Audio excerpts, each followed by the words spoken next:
Good morning, Raptor freaks. Lexi Out's here, and it's Monday morning, and the Raptors have a double victory day. Yeah, W, Women's International Day, W's are awesome. Yeah, it was a fun day. We had a nice lineup of 2 basketball games right in a row, with the Raptors 905 defeating Delaware Bluecoats, and then the Raptors routing the Dallas Mavericks later on by 30 in the game later. And we're reacting today. So let's react to the great games. Yeah, it's fantastic stuff. I'm proud of the Raptors for taking care of their business. I'm proud of the Raptors 905 for having a culture. And even if there's the cast is changing as the season goes on, the standards and the practices are being upheld, regardless of David Roddy's on the Denver Nuggets, Olivier Sarr is on Cleveland Cavaliers, and Julian Reese is on Washington Wizards. The standards of Drew Jones are upheld, and I appreciate that. Yeah, lots to talk about between the two games. I'm curious to hear y'all's reactions to the games and all the fun stuff we do on the channel with the classic card and the Raptors Redditor of the day. We're going to get into it all right now. And let's go ahead and start with the words of wisdom from the Commissioner of Fun, Trevor Jones. Let's see what he's saying here. Build a life so strong that even the people who doubted you will know God is with you. You can't live halfway and expect full peace at some point. You have to choose who you're living for. When God is first, everything else falls into place. There you go. I like that. Um, yeah. Yeah. I mean, listen, faith in God is good. And, trying to live a good life and be a good, decent person to other people and do the right thing, that's good too. And, I'm a firm believer in the energy you put out is the energy you can get. And so you want to put out good energy. You want to put out positive energy. You want to put out energy that is helpful and kind. And if you put out the opposite, well, maybe that energy is what you get. I don't know. Either way, blessings to the Jones family and all the Raptor Freak families. All the glory to God. Like RJ said at the end of the game last night. That's right. All the glory to God. His accomplishment last night of getting 8,000 points in his career is a big deal. In fact, I want to do the Raptors Redditor of the day right now because this is a fun one right here. Our Raptors Redditor of the day is I run Duone. I run Dione. And well, it's about RJ. It's not surprising, I guess, but not many would have predicted this in 2019. RJ Barrett becomes the first player from the 2019 draft class to cross 8,000 career points. RJ has more points than Zion and Ja Morant, more rebounds than Zion and Ja Morant, more three-pointers than Zion and Ja Morant. And that is actually Omer Osman and Tommy Beer that wrote that, but this is being reposted by I Run Dunay of Raptors Reddit. I love this. Because, it is say something. RJ wasn't the first pick. In some ways, these guys were more touted and heralded and covered and promoted and highlighted and advertised. And, these guys in some ways have been failures. Zion Williamson and Ja Morant. They missed a lot of court time in their careers up to this point. Unlike RJ. RJ only missed some time for injuries and stuff like that, but he's been pretty steady. So, him getting to 8,000 points in his career is a huge accomplishment. He is only the 8th Canadian in the history of the NBA to get to this points. And that list has people like Andrew Wiggins, Steve Nash, Kelly Olynyk, SGA, Jamal Murray, Dylan Brooks. RJ's on that list with those guys too, and rightfully so, as Team Canada teammates. So, yeah, huge accomplishment. He got it on the down low, and he did it smooth, and he did it right, and he did it in a way on a big win night against another Duke Blue Devil, Cooper Flag. So, yeah, beautiful, beautiful stuff. RJ, you were fantastic last night in the game. You were a joy to watch. You are such a great example of Canadian excellence as far as just strong player, strong playing, strong execution, and you just make us so proud. And the thing is, I can't never get it doesn't get old to me. And the post game interview, and in the interview on the court with Sportsnet, he's saying, "I love playing for the Raptors. I love playing for the Raptors. I do this even extra special when it's on the Raptors." This means so much, man. This is the team that he wanted to play for since he was a kid, and he's living this dream, and he's getting to 8,000 points in the NBA, and he's doing it in front of the hometown crowd in Toronto. And it's just so freaking special. This is why they hate him being on our team so much, guys. Is because they can feel the love, the synergy, the amazing excellence of a Canadian on a Canadian team doing amazing things in RJ Barrett. The haters will hate this so much, and they will intensify their stupid ass noise about wanting him traded and all this other crazy shit because they hate this so much. They hate hearing RJ sitting at the booth. The New York fans hate hearing him say, "This is so special being on Toronto. I love playing for the Raptors. It means so much more playing here." This is what you guys got to understand. This is why there's so much bullshit out there about RJ, is because New York nation, New York fans, New York media have a lot of voice in the NBA world. They have a lot of a platform. They a lot of outlets to get bullshit out, whether it's in clandestine ways, online, in catfish accounts, whether it is just somebody writing for Sports Illustrated or The Ringer, and they're based in New York and they're a Knicks fan. There's all kinds of ways to sully the beautiful relationship, the beautiful synergy, and the beautiful thing of RJ Barrett playing for Toronto Raptors and playing in his home city of Toronto, in his home country of Canada. It's just a beautiful thing, man. And when he says it, after the game, he said, "This is so special, especially because I'm here in Toronto." Listen to that, Raptors fans, and understand how special and how lucky and how we should be coveting and so happy to have RJ Barrett playing on our team, playing his ass off, playing with force, playing with strength, showing himself as a strong Canadian NBA player who can do what he wants on the court, who can get out there and bully ball, who can get out there and make his own shots and look good. Why would anybody not want this on Toronto's team? Well, I tell you why. Because there are haters, and there are people that aren't real fans of our team. Anybody who is disgracefully degrading RJ Barrett, and you are a Canadian and you are from Toronto and you are truly a Raptors fan, you are misguided and you're an idiot. You are an idiot if you think RJ is expendable or RJ is somebody that should be traded from this team. If you've said any of that in the last 2.5 years since he's been on our team, last 2 years actually, you've been an idiot every time you said it. Honestly, the starting lineup looks like clockwork. All the gears and levers and shifts are all perfectly aligned for a perfect synchronicity. Yeah, those five are really good together. And we saw extended period of time with the notorious barbecue yak out there where they were playing just them. In fact, in the second half, it was pretty much them the whole second half until garbage time. Darko's like, "We're kicking their butt already. Let's really kick them down and stop them, and nowhere near. And we'll just play them right up. I'll just keep playing them," because in some ways they're playing in a very smooth, efficient, top level talent kind of way.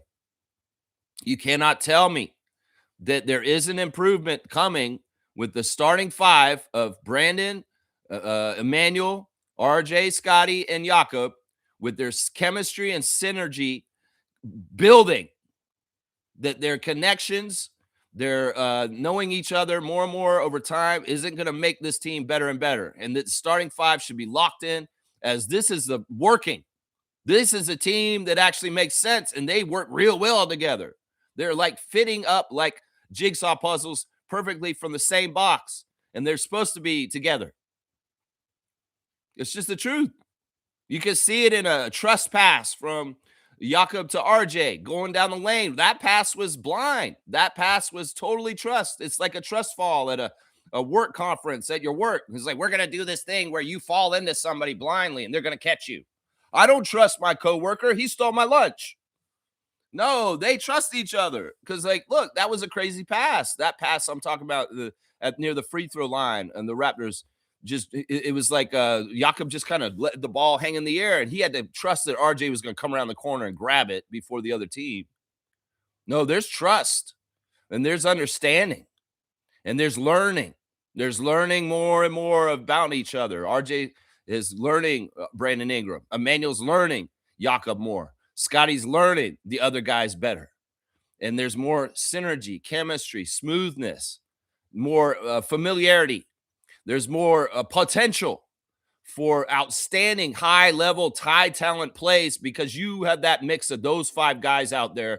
There's a lot of things that are limitless that you could do a whole lot with Scotty Barnes, RJ Barrett, Brandon Ingram, Emmanuel Quickley, and Jakob Poeltl on the court. You could do a whole lot. And we haven't even scratched the surface. People want to talk about the Raptors are mid. The Raptors can't do this. The Raptors can't do that. Bullshit. Let us grow. Let us grow together. Let us be together. Let these 5 men run together for years to come. Just like an old school NBA team in the 90s. You didn't break up the Bulls. You kept them together. Horace Grant, Scottie Pippen, Michael Jordan, and the crew. You got to get that nucleus. Find it. And let it grow over years. And there ain't nothing wrong with the starting lineup of the Raptors right now. No way. And we got extended run with them last night. And we saw their excellence. We saw the levels of talent, the wow factor of, wow, look at that. And look when they're unselfish. And look how they really played each other's strengths off of each other. Whether it's this or that, Scotty helping Brandon get more wide open shots. Whether it's Jakob putting screens out there for Emmanuel and RJ to run around and get way more better shots. They all make each other better. They draw the attention from each other to get better shots. They sacrifice for each other without selfishness, and they look for each other to get their shots. Whether it's Brandon passing up shots that he may have took when he was a Pelican, but he understands he gets it around to his teammates on the Raptors, and he knows the ball will come back around to him. This is a beautiful thing, man. And watching the notorious barbecue Yak get extended minutes and extended run and running a lot with not a lot of bench. Well, in some ways it was eye-opening and it was fun. And I saw the future, and the future is very, very bright because I'm telling you right now, these dudes just having this nucleus right here, you can go ahead, add Colin Murray-Boyles, add Jacoby Walter, add those guys, the young guys, and they're going to get better as they're young. But this core, this starting 5 for the Raptors is going to get better, y'all. It's already real good. And you can see when they start to synergize, when they start to really understand each other like the back of their hands. You're going to see more of this. See more, Pate. You're going to see more of this kind of stuff and more beautiful basketball played by the starting 5 of the Toronto Raptors. Yeah, it's beautiful. The future is bright. It's so bright. It is so bright. It is so bright. Got to wear the shades. That's right. That's right. Yeah. Yeah. Trevor's saying it was RJ's show yesterday on Dallas and 905 route. It was a good day, and now we feel so happy. Yeah. A double W day on Women's International Day is a beautiful thing. Yeah, there was a lot to like about both the games yesterday. The Women's Day game at Mississauga was a joy to watch. Was a very joyous game to watch. There was a great call by Ashley Docking of the Cinderella Stories podcast with Savannah Hamilton, and also Kia Nurse's sister, Tamika Nurse, calling the Raptors 905 game yesterday on Women's Day. And I have to give a shout out to the in-game ops lady too. The woman who was doing the in-game ops, she was fire. We had Jonathan Mobo throwing it down, big-time dunks in the 905 game yesterday against Delaware Bluecoats. And she would go, putting it down, like yelling like crazy with such an enthusiasm. It was so fresh to hear. She's like on the dunks, on the big dunks by Mobo. She's in the in-game ops, and she's like, Jonathan Mobo putting it down, yelling it like that. I was like, man, she's cool. I like that enthusiasm. I like that powerful call on the dunks by that young lady calling the game there. Yeah, it was fun, man. The 905 game was fun. They had cool jerseys on. They had Women's Day jerseys on that were black and purple with a little bit of gold trim. And this is a jersey motif they do every year. They do the Black History Month one. They do the Chinese New Year one. They do the Bell Let's Talk one, and then they do the Women's Day one. And the Women's Day one always has like a purple motif to it. And I hope that Raptors Nation can kind of get their purple Jonesing out of the way with the purple jerseys of the 905. Because, man, you could see these jerseys that came out yesterday. If you guys want purple Raptors jerseys, go get that 905 Women's Day jersey that just came out, because it was the nicest one they've done so far. They've done ones with flower patterns in the past, but this one had a really nice underlying purple design on the mesh that there were little patterns in it that you couldn't really see up until you were up close. It's very, very cool. Just another quick tip, because I was sharing this in the 905 chat during the game yesterday. If you go to Paramount Fine Food Center and you go into their gift store, there's game-worn jerseys in there for sale. And they have a lot of these specialty jerseys for sale for like $200. You're getting a game-worn jersey. A regular jersey is like $150 already. But you could go down there and get Justice Winslow, Ulrich Shamshay, Eugene Omoruyi, any of the big names or names that have played through, even a Jamison Battle. I've seen a Jamison Battle jersey down there. Game-worn jersey, a jersey that they wore in the game. And who wouldn't want a Bell Let's Talk Ulrich Shamshay game-worn jersey for $200? I'm telling y'all right now, if you want that, it's down there at the arena, and there's only one of them on the rack. So I would say I'll put it out there. There's game-worn jerseys in the gift shop at 905 of the players that play on there, and some of them are fire. Because there's a Justice Winslow one that's ripped because he got in a fight in the middle of the game. So you could get a game-worn Justice Winslow Raptors 905 jersey that's ripped up because he got in a fight. It's cool, man. I'm telling you, some of you guys will find out about that. Get down there. Hey, wow! Thanks for the super chat. Thank you for the $10. Patrick, thanks, my guy. Yeah, Patrick. I remember Patrick from Monique's birthday party. Great support, my guy. Thanks, Patrick. I appreciate the super chat. And I hope that you're having a fantastic start to your week this Monday morning. I appreciate you being in the chat this morning. I guess Patrick liked my speech about the Raptors starting lineup. Yeah, I feel very strongly about what I was just saying about the notorious barbecue yak. I just feel like it's it really is like the X factor was Brandon, right? If Brandon didn't really fit right with Scotty and RJ, I would have been like, yeah, this isn't working. And maybe we need to look for a different guy than Ingram. But he works.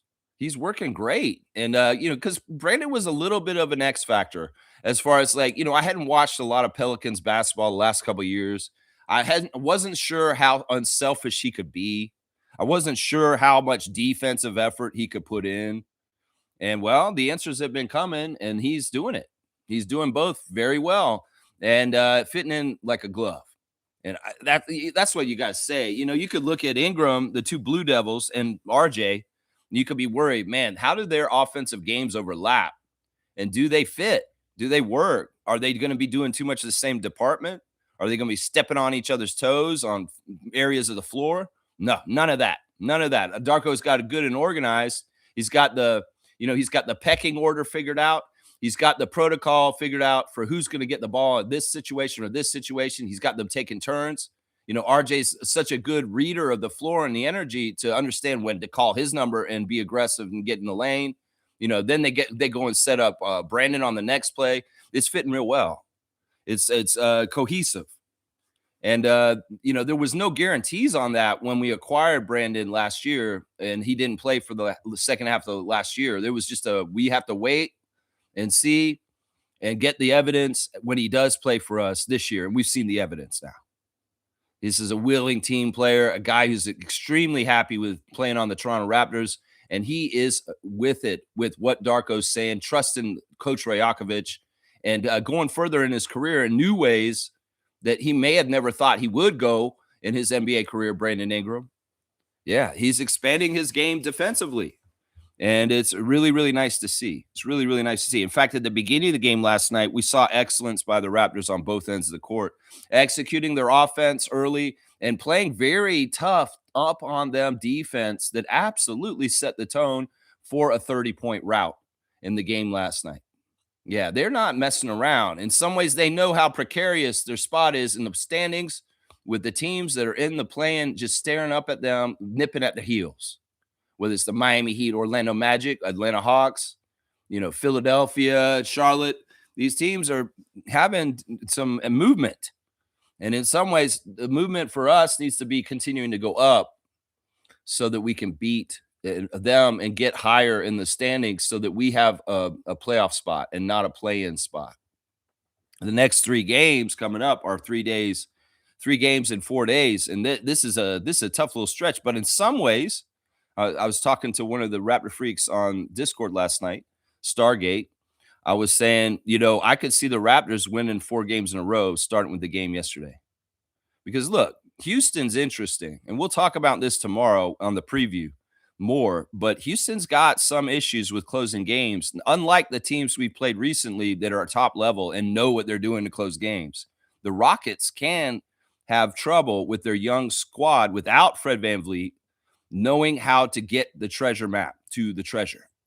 Because Fred's that leader, he's that floor general, he's that guidance that keeps the Rockets on track to win. So there is an opportunity to beat the Rockets in Houston tomorrow night if we play very similar to how we played last night. And, New Orleans the next night on the second night of back-to-back, that's a quick trick down Interstate 10. And it's not a far trip from Houston to New Orleans. Trust me, I've driven it myself. And that's not a bad trip. In fact, they don't even need to get on a plane. They could actually charter a bus and just get over that quick from the city to the city on the road without even getting in the air. And then Phoenix back here on Friday night and at home. These are games that are gettable. There's been some injuries for the Suns. Devin Booker is back, but Dylan Brooks is out. And the Suns were stronger at the beginning of the year, and they've kind of faltered a little bit more in the middle of the year. So that's what I'm saying. Let's not mess around. Let's walk this tightrope and stay up on the tightrope with the balance beam and not fall down in the net, because this is precarious. This is a precarious situation, the standings in the Eastern Conference for the Raptors right now. But this is the thing, man, and they look at it. Alvin was asked by Matt Devlin on the broadcast. I said, Alvin, did you ever used to look at the standings? Matt Devlin asked him that, and Alvin would be like, actually, yes, I would, especially if we're in the playoffs. We got to pay attention and do what we're doing. And he said, would you be paying attention to it if you were losing? And it's like, no, I'm looking at the calendar for the vacation date. Yeah. I mean, that kind of gives you insight on how a team can check out and not be totally with it and trying to play. That's why winning and having something to play for is good, because if you're kind of a middling team, some of your players may check out and start looking at the vacation days on the calendar instead of the actual season. Yeah, that's how that can go. So it's tough. Sometimes the coach has to keep them locked in, especially if you're kind of an in-between team. Whether you're like just at the bottom of the play-in or something like that, you got to keep people locked in and not looking forward to the vacation like Nick Nurse in his last year on the Raptors. Looking forward to the vacation. My first priority is to get some vacation rest. Wait, coach, you got a play-in game against the Bulls. Wait, yeah, that's what I meant. I gotta get the team ready for a play-in game. No, it sounds like you're already on the beach, Nick Nurse. Sounds like you're already on the beach, my guy. You're fired. I'm telling you, man. I'm telling you. Yeah, Trevor's saying that Detroit is on a 4-game losing streak as of yesterday.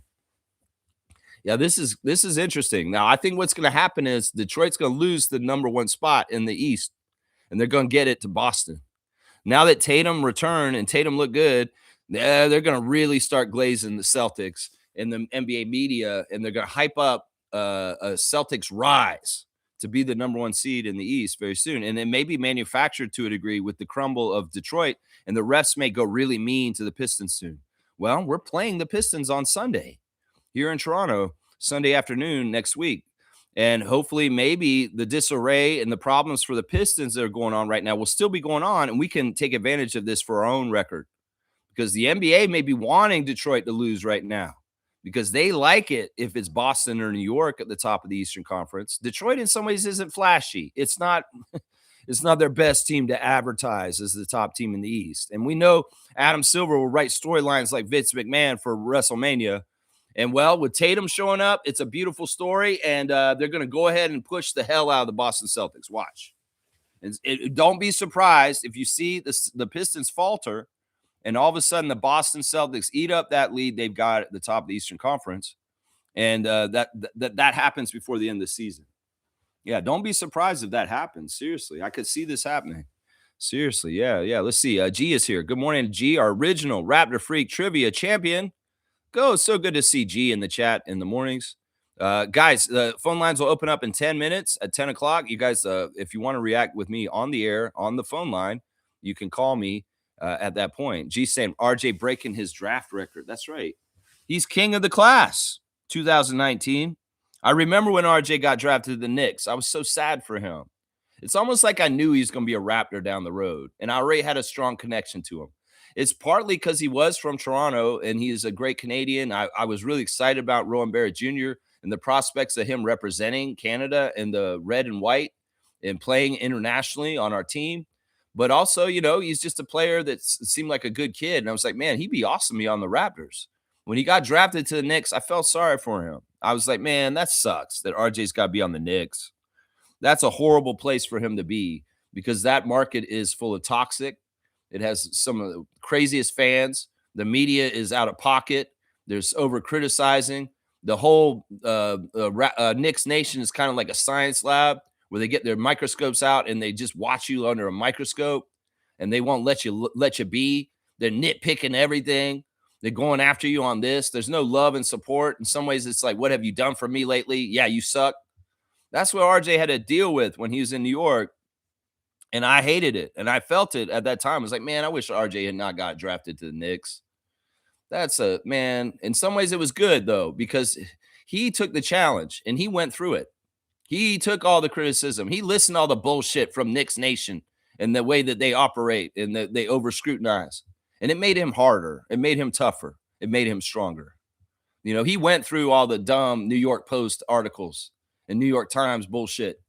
He went through all the idiots at saying this. He's like a negative, toxic asset. He's not a good enough player. He's toxic. He doesn't help to the team. He takes away from it. All the bullshit he heard. In some ways, it made him stronger. It made him more mature. It made him grow up. It made him go through his formative years and early years in the NBA in a very, very tough pressure cooker. And it made him a better player for it. He said when he came here, when he got traded for OG, it probably wouldn't have been a good idea for him to come here as a rookie because maybe some of the mistakes would be made immaturity-wise as far as hanging out with the old friends around the city and not taking things as seriously. And he needed to go to a pressure cooker like the New York Knicks to go and work himself out and make himself into a diamond under the hard pressure. Here in Toronto, he could have got bad habits. He could have ran with his crowd. He could have got distracted. He could have gotten stunted in his growth. So it was a perfect time for him to come here because he went through those formative years. The maturity was built.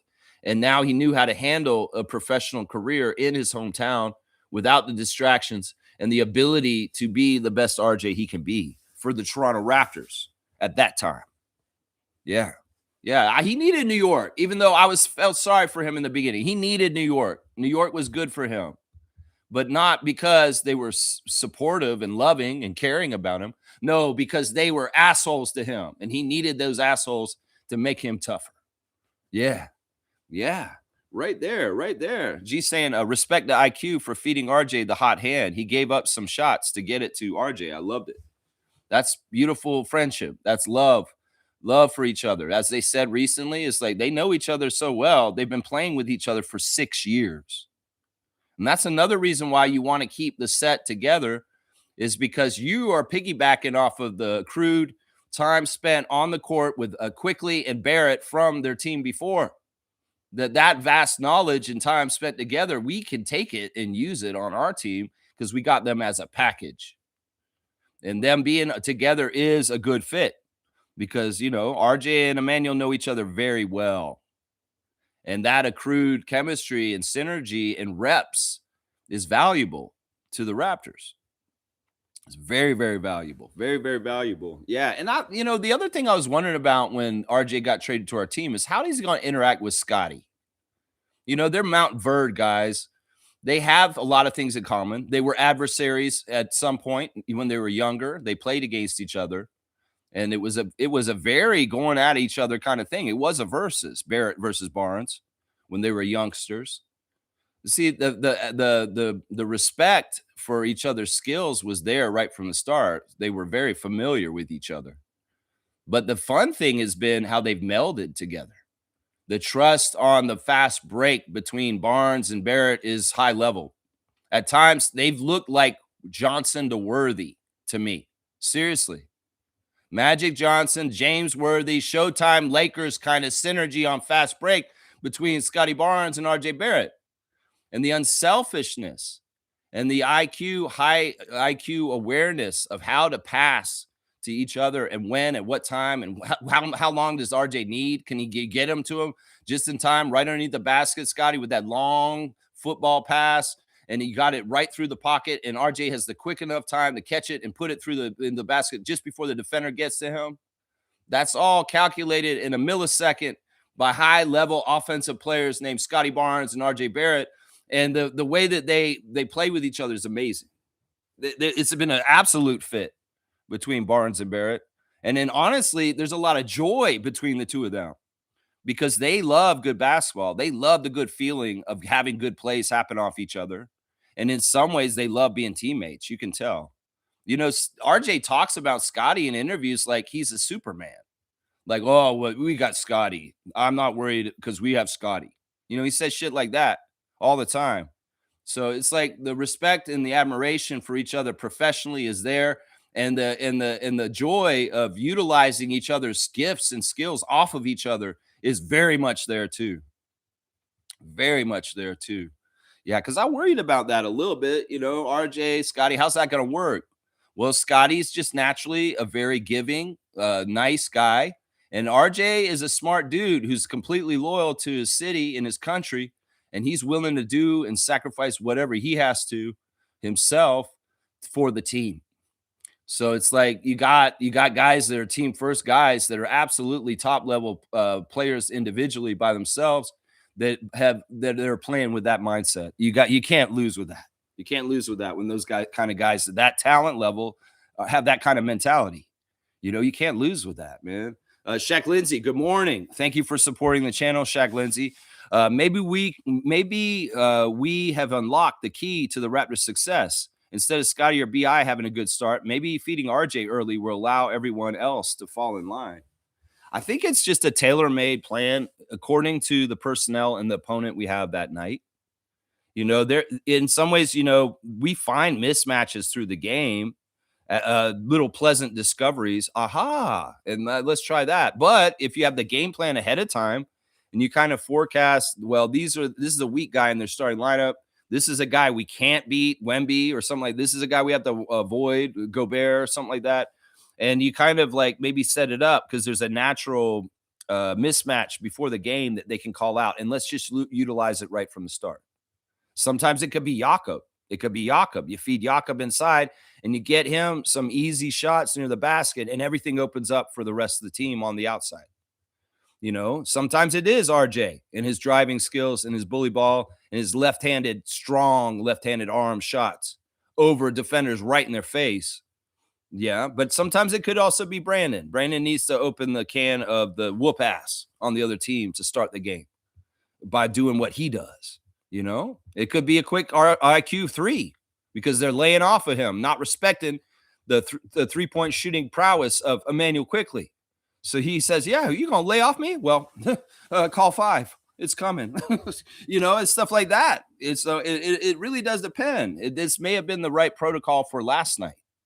And it may be for many, many games, but it may not be the same thing for every opponent. That's what I would say. Yeah, Trevor's saying this. RJ and IQ are brothers. They have each other's back. Yeah, they are.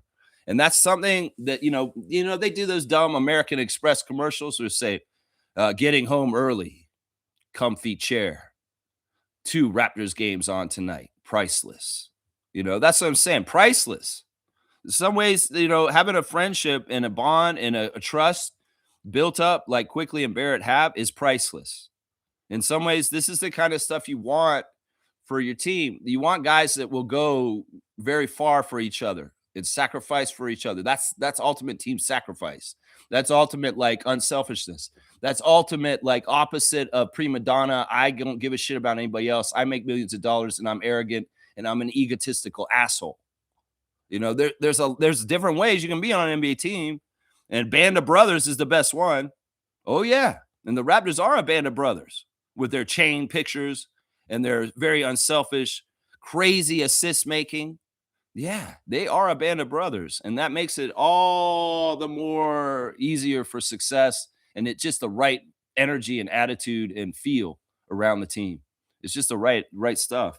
G saying RJ haters that are from Toronto are king nephews. Yeah, that are sheep as far as I'm concerned. Zero reason to hate on that guy that works his butt off and shows up regardless of rumors and hate. I love that he closes it all out. It's not even in his world. I mean, he'll joke with the press like he did the other day and say, "What you guys say about me is fair." I don't know. Don't say that to them, RJ. Don't encourage them. They need to be respectful of you, man. Seriously, because you are a Canadian legend. You are somebody that is deserving of a Canadian heritage moment on TV. You will get that more and more in the history. Because listen, man, there's not going to be anything more sweeter and more appealing and more satisfying to me than seeing Scotty Barnes and RJ Barrett both holding up the Larry O'Brien together. There's nothing that would make me so happy, so much more happy than anything in the world would be to see RJ as a Raptors champion in the second Toronto Raptors championship. Just think about this, man. Just think about what this would be like and how it would feel. You sub out Kawhi and put RJ in that spot. Somebody who will treat the whole situation in the exact opposite reverse of it. Seriously, think about that. Think about that, man. You were right, G. They are nephews. And I don't understand why you hate yourself so much. Torontonians that don't get RJ Barrett and what's going on here. Why are you such a self-hating person? Because when you hate RJ, you hate yourself. That's what I take it by this. How can you hate RJ? If you hate RJ, then there's something wrong with you and you have problems with yourself. And you're just transferring hate for yourself to RJ Barrett. I got to say that because I don't understand it. I can't understand it. I can't. Stargate's here. Good morning, Stargate. Thank you, Stargate, for doing a post game with me and looking at the box score and listening to the interviews with me. Always good to talk to my good friend Stargate on the Discord during the game. That's right. If you guys want to join the Discord on the Raptor Freak channel, you got to become a member and you can get the information. We can get you the Discord access. That's right. Stargate saying, good morning, Raptor Freak family. Good, strong win. How's your generational player? Uh-oh, shots fired. Looking now with his team, stellar 22-43 record. He surely impacts winning, doesn't he? Yeah, once again, don't believe the hype, public enemy. That's right, don't believe the hype. And Stargate and I have not been buying the draft hype for a few years now, even with Wemby. I mean, you could look at Wemby. He's an alien. He's not real. But he still didn't have the impact immediately on the Spurs as a rookie. Not to foster such a crazy media buzz and overhyping for so long leading up to it. I started to feel like the NBA draft is like a presidential election in the United States. It's just overblown, in your face, and you can't get away from it because they just keep putting in your fucking face over and over again. Cooper flag, Cooper flag, Cooper flag. U.S. election, U.S. election, U.S. election. It's the same energy. It's tired. It's annoying. ESPN, stop. You can go ahead and tell us the players are coming. Is this the way to really make some power and financials and like building up value by overhyping them with all this overblown shit? Because in some ways, the way you talk about draft prospects is just like how they talked about the internet early on and how the internet popped, like the bubble popped with all this and this overhype, and the talk about it didn't meet the reality of it. I mean, this is in some ways what Stargate's saying here. Y'all said all this shit about Cooper Flag for a year last year. And what the fuck has he done to improve the Dallas Mavericks? Y'all thought that he was going to be a generational changer and talent. Well, what is this going on here? You know, y'all said a lot of shit about Ben Simmons back in the day, too. Said a lot of shit about Zion Williamson. I'm just saying, y'all go ahead and make your monsters before They even hatch. You go ahead and hype up these guys. I've never tried to put the cart before the horse, but the NBA does that with stars all the time. I don't think you do this until they earn it. It's annoying. You got to anoint golden boys before they actually done nothing important in the NBA yet. I get it. He's got a 50-point game. He's done this. He's got such a high ceiling. He's going to do all this. Nothing's guaranteed. In some ways, do they pay people at work for work ahead of time? Like, oh, you're going to be so good as a worker. I'm going to go ahead and give you $50,000 right now, even though you haven't worked but like a day here at this job. I'm just going to give you $50,000 because on the promise, because I know you're good. Does that make any fucking sense? No, you should be giving golden boy status and superstar status and all this media hype stuff to players that have already earned it, to players that get out there and get to all-star games like Pascal Siakam. People that go out and get accolades and win games and win championships, you should give it to them then, not ahead of it, because you'll get a Ja Morant. You'll get a Ben Simmons. You'll get a Zion Williamson. Have you learned this, Adam Silver? Don't put the horse before the cart. You got to let Cooper Flagg earn his accolades and his time by doing it on the court first, and then circle back and say, yeah, this, and this. But y'all do this, and you get burned for this all the time. Who's to say Cooper Flagg ain't going to end up like Ben Simmons before the end of his career? So much hype, so much promise, such an amazing athlete, so many skills, so much this, so much that. But somehow, some way, maybe he doesn't go out like Ben, like the way he did, but there's some other reason why, and he goes out. And then this whole thing that you did around Cooper Flagg was stupid. That's the problem with pre-anointing golden boys in the NBA, is y'all cheapen the product when you hype up somebody and they don't come through. That's why you need to go to the people that have earned it already and start hyping them and start putting them in commercials and start talking about them. That's what David Stern did when he was in charge, Adam Silver. He took guys that were the franchise guys on the teams and he marketed them, the guys who were already scoring 25 plus and making their team win and do stuff like that. Yeah, they didn't preordain Michael Jordan like Cooper Flagg.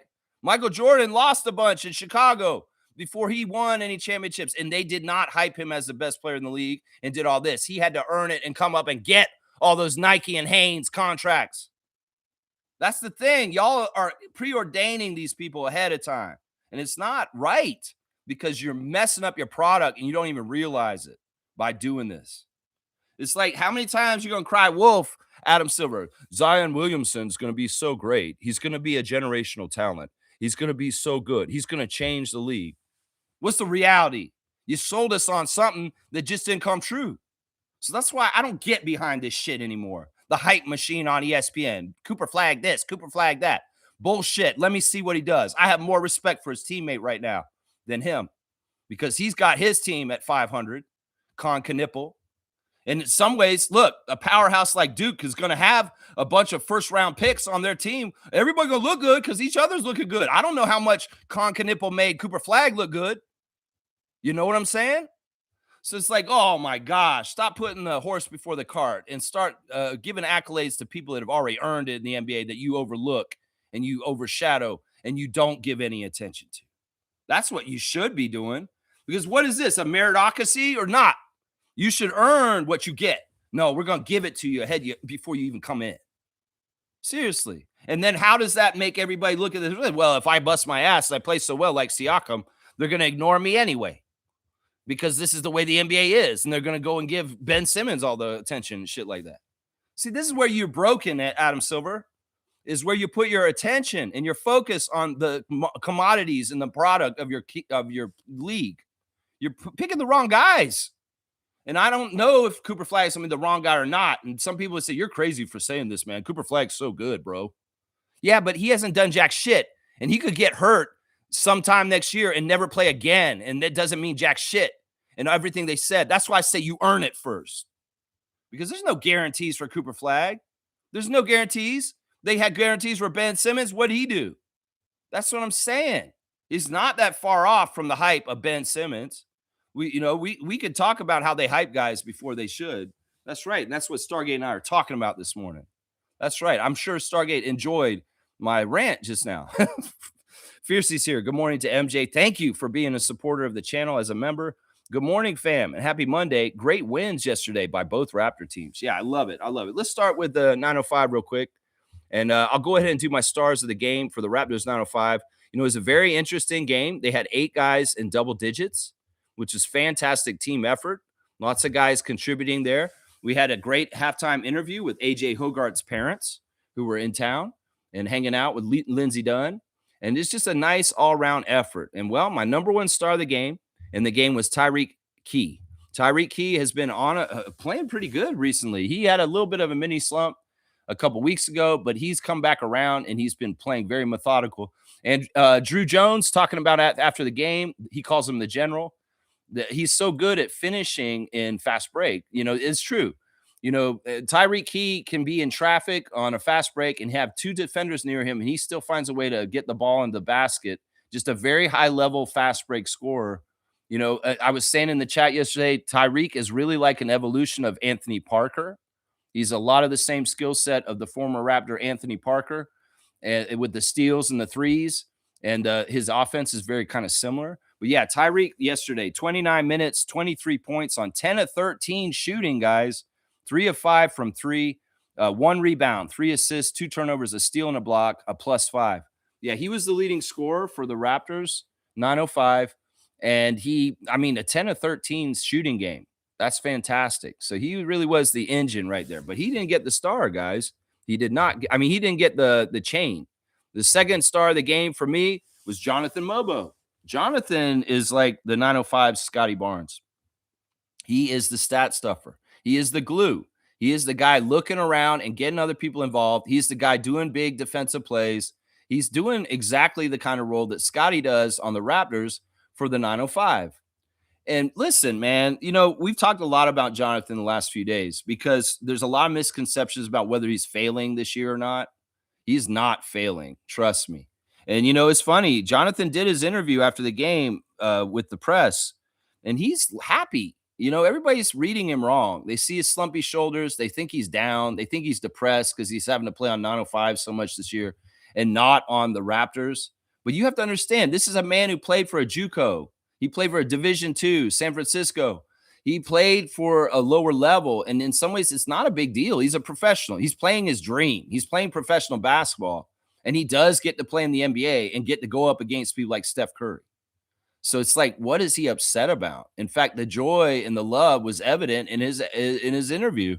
He's talking about how he made a 3 late in the game, and all the players on the bench went crazy because he made it. And he's like, they shouldn't have been making such a big deal out of that. I make 3s all the time. It's like what Jonathan said. It's funny. It's funny. But yeah, I don't understand why people read him so badly. Look, he gets frustrated with the refs, and he may go, oh, like this because a referee called a really crazy call and he doesn't like it. You guys are misinterpreting him as being angsty because he's playing in the G League level. No, this guy's happy to get reps and run up and down the court and continue to develop further as a player. He's on a team with Coach Andrew Jones, who's helping him become a better and better player this season. And the development and the growth for Jonathan Mobo, even if it's not on a Raptors court, is happening still in Mississauga.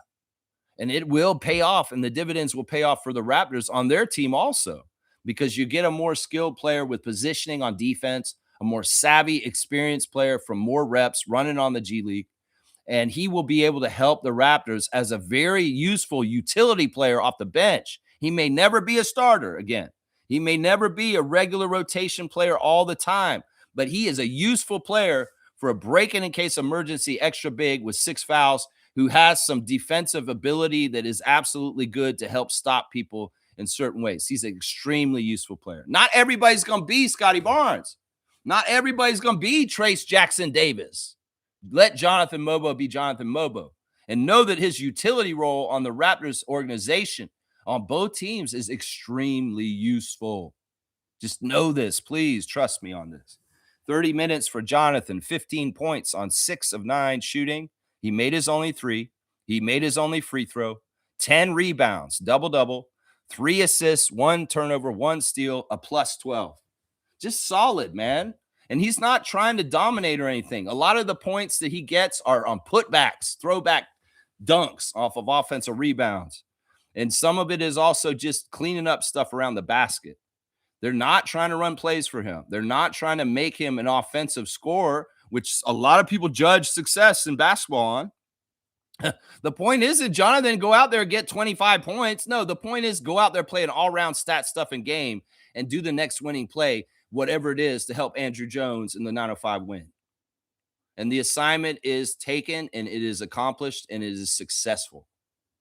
Because once again, the thing we care about on this channel is not how high everybody scores. It's about this, because it's a team game. It's not an individual game.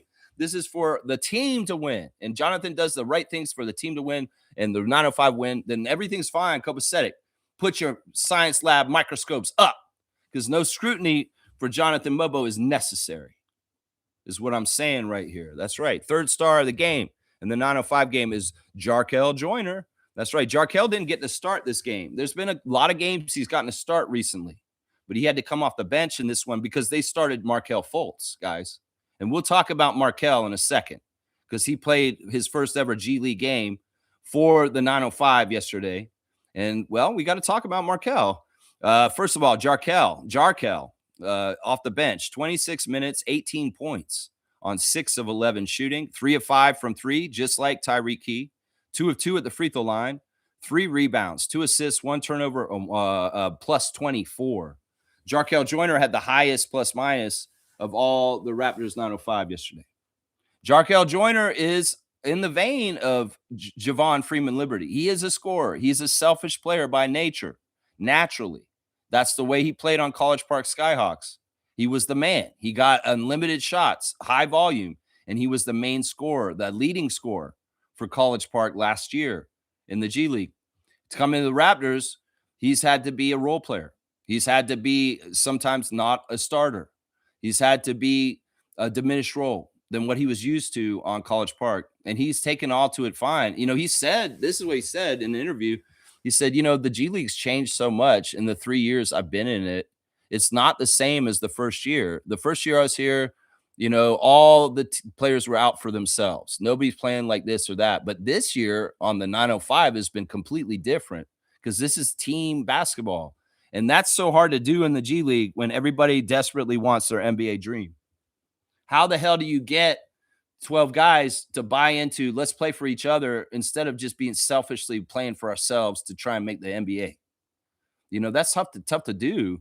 You do it right. You play like a team. Well, you get 3 guys called up on 2 ways and into the NBA successfully, like Drew Jones has done it. And that's proof in the pudding right there. And Jarkel can see that. David Roddy's on the Nuggets. Oh, Olivier's gone to the Cavs.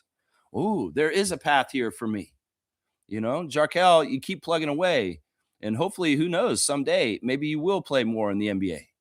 But yeah, this is the thing. The difference between him and JFL and Kennedy Chandler from last year is Jarkel's conformed, and he is playing the team way. But he has to be that baller and go all out for his own offense at times just to help us with scoring.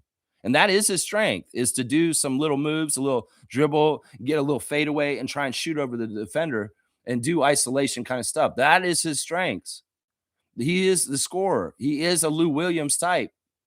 But he can't be that every play down. And he's not going to get all the shots in the world. So he's had to learn to be efficient with the shots that he does get. And he was last night. 11 shots, 6 of them made, 18 points.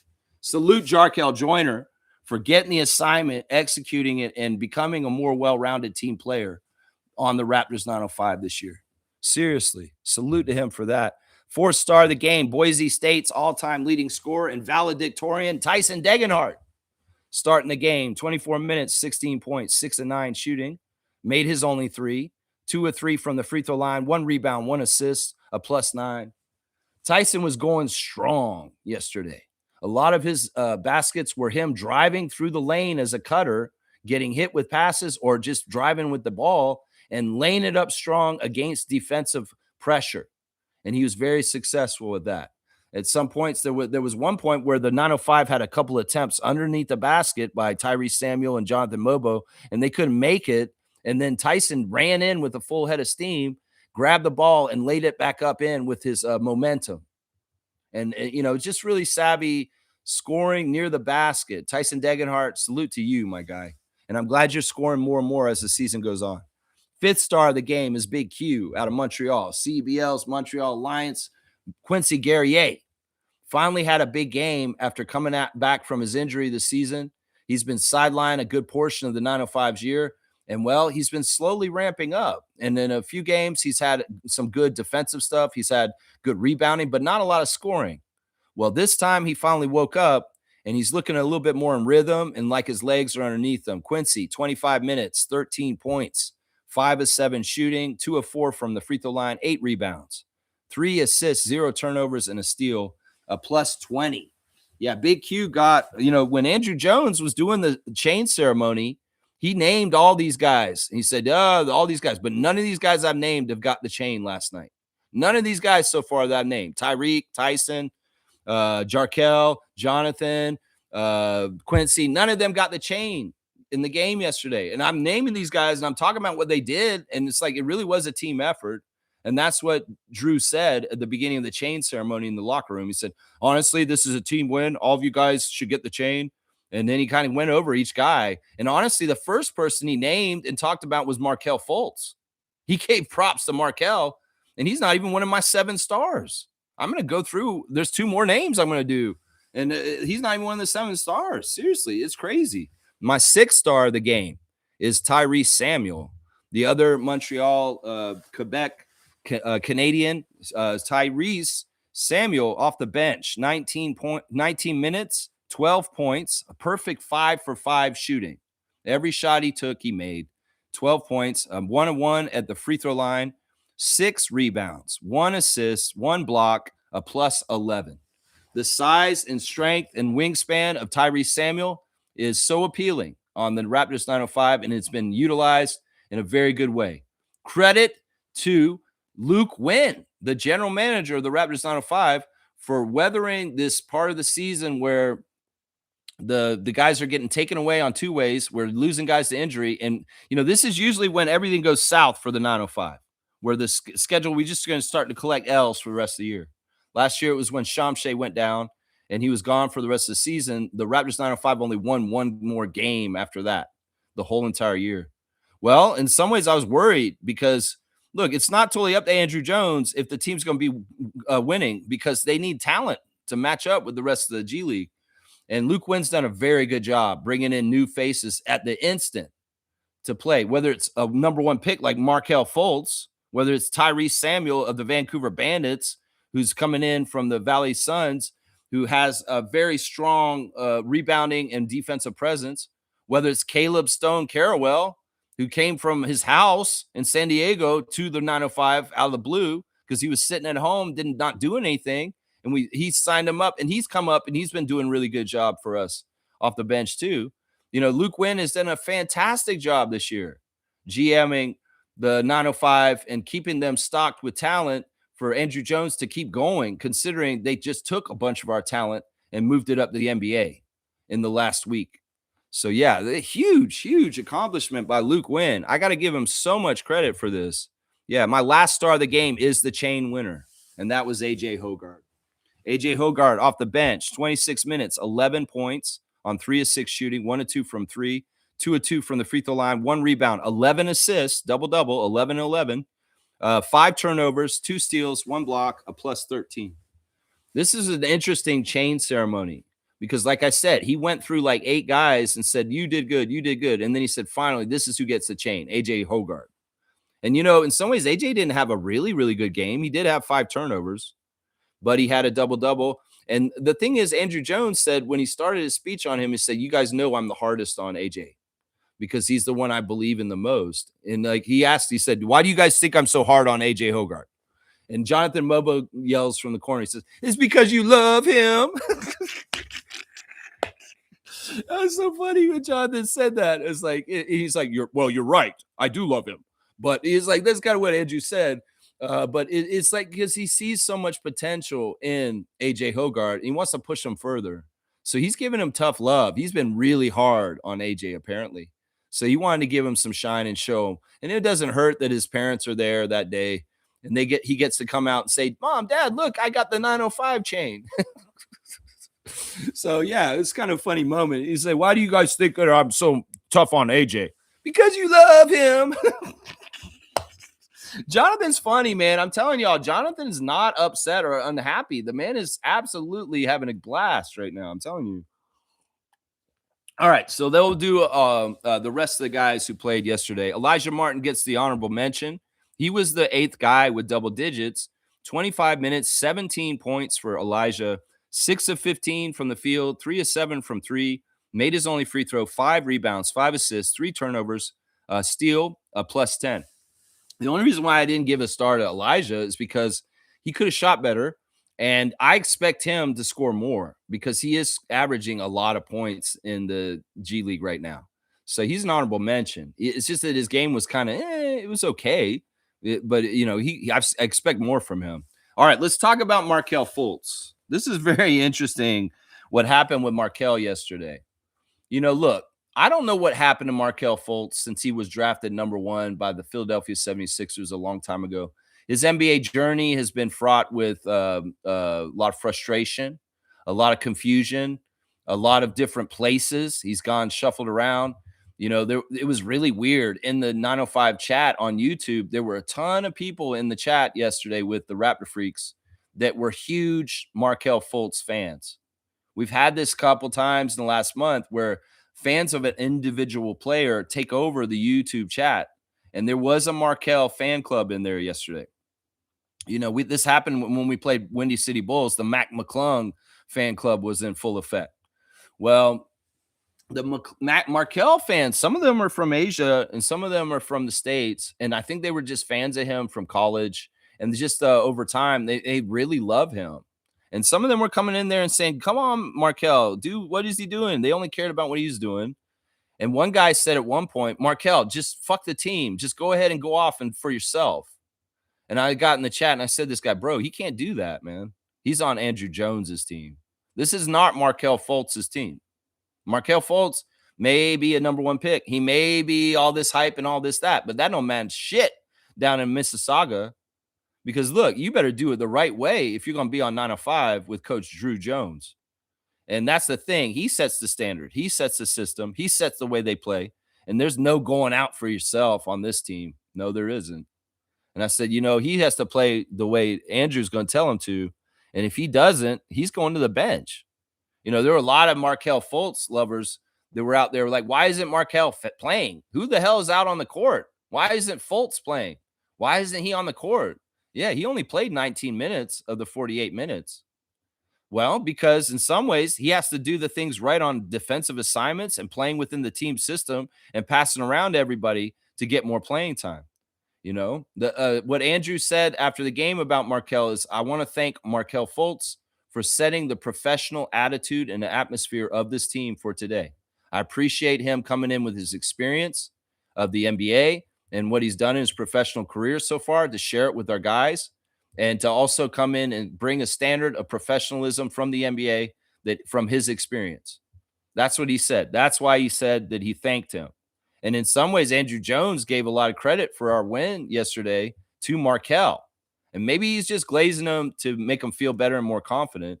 But maybe there's some truth to that. Having Markelle Fultz sitting on the bench talking to Elijah Martin and AJ Hoggard and Jarkel Joyner and those guys is pretty helpful. There's probably some very interesting things that Markelle Fultz could say to Elijah Martin and teaching him what he's learned from his NBA experience. So, yeah, Markelle, 19 minutes, 4 points, 2 of 7 shooting. He missed both his 3-point attempts. He got 5 assists with 1 turnover and a steal, a +3.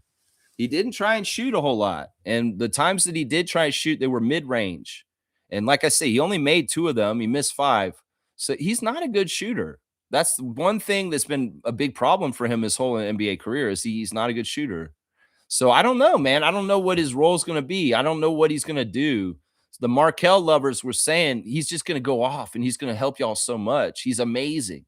And well, I'll just have to see if that opportunity and that happens and that lines up like that. But there's no guarantees of that. That's the thing. Andrew Jones is not going to shift his whole entire culture and his system for what he does with the 905 just to benefit Markelle Fultz. And if Markelle Fultz Fan club is coming in trying to say, yeah, just because they want him so desperately in the NBA. They're say, screw this team. We don't care about them. We just care about you. That shit ain't happening. I'm gonna tell you that right now. That is not happening. The night and day between Eric Curry and Andrew Jones is very evident. Andrew Jones is very much in charge. He's very much a dominant person for this team, and they respect him. Eric Curry didn't have respect of his team. He did not. He had no voice, and he had no ability to grow a culture like this for his team because he's just not like that as a coach. He's an analyst. He's not a coach. He's not somebody who can get mad at people and yell at them. Unfortunately, Eric Curry was a disaster of a try at a head coaching job. But Andrew Jones, he's got that persona, he's got that presence, and he's got that demand that this is how we're going to do things. And so Fultz fans, welcome to 905 Chat. We'll watch the games with you guys for the rest of the season. But don't expect the earth to be moved for Markelle just to help him. That's not how it's going to go down out there. I'm going to tell you right now. And this is a great example of, in some ways, nephew culture butting into the reality of team sports basketball and what is the real priorities and what are the unrealistic, weird ideas to do for individuals in the way that this game is marketed at this point. I think that's what it's fault. The NBA markets the league in the wrong way, and it informs young fans to look at the wrong things. And, well, yeah, Markelle Fultz, welcome to the team. You're going to have to earn everything you get. That's right. Caleb Stone Cold Carrawell. That's right. Our guy Stone Cold.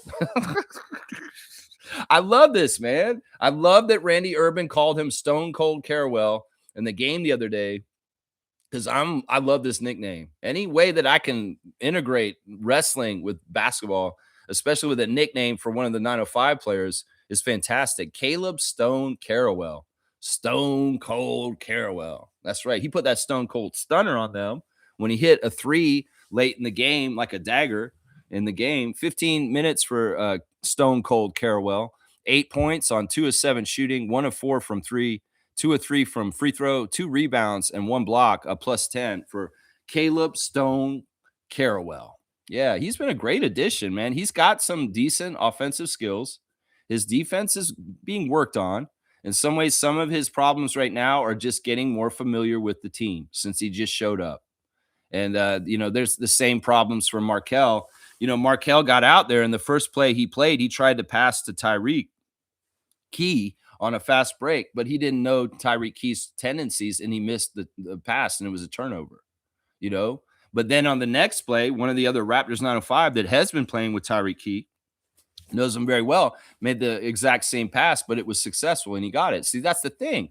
Fultz has got to learn his new teammates and understand how they like to get the ball passed to them, and also their proclivities and their tendencies, and he'll get better and better with them. But there's only 7 more games in the season. It's not like there's a whole lot of time for him to really build it up. The Raptors 905, their goal right now is to stay in the playoffs and to be, they're like tied for 4th in the Eastern Conference, and 8 teams go to the playoffs, and they want to be one of the top teams that go to the playoffs. So, they need to keep winning right now. And that's the priority for them. It's not developing Markelle Fultz and get him to the NBA. They need to keep winning. And if they win and they keep in the playoffs, well, Markelle, you can play in some postseason G League action and show off there.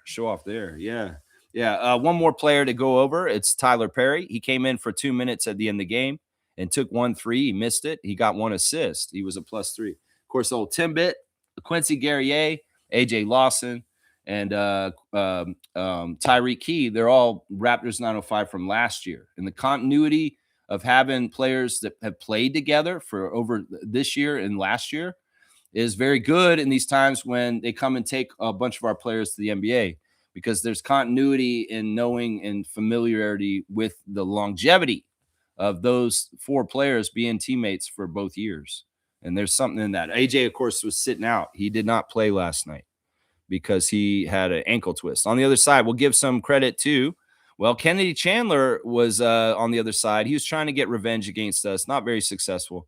Just 18 points for KC on 6 of 14 shooting. But the guy for them off the bench was Teddy Allen, who got 28 points in 28 minutes on 13 of 22 shooting.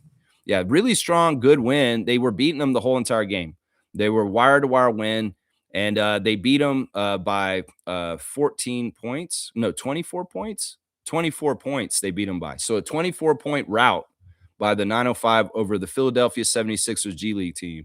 We outshot them 57% to 51. We made 13 threes. They only had 5 threes. This is similar to the Mavericks game. Free throws were pretty good. We got more free throw attempts. We out-rebounded them by 2.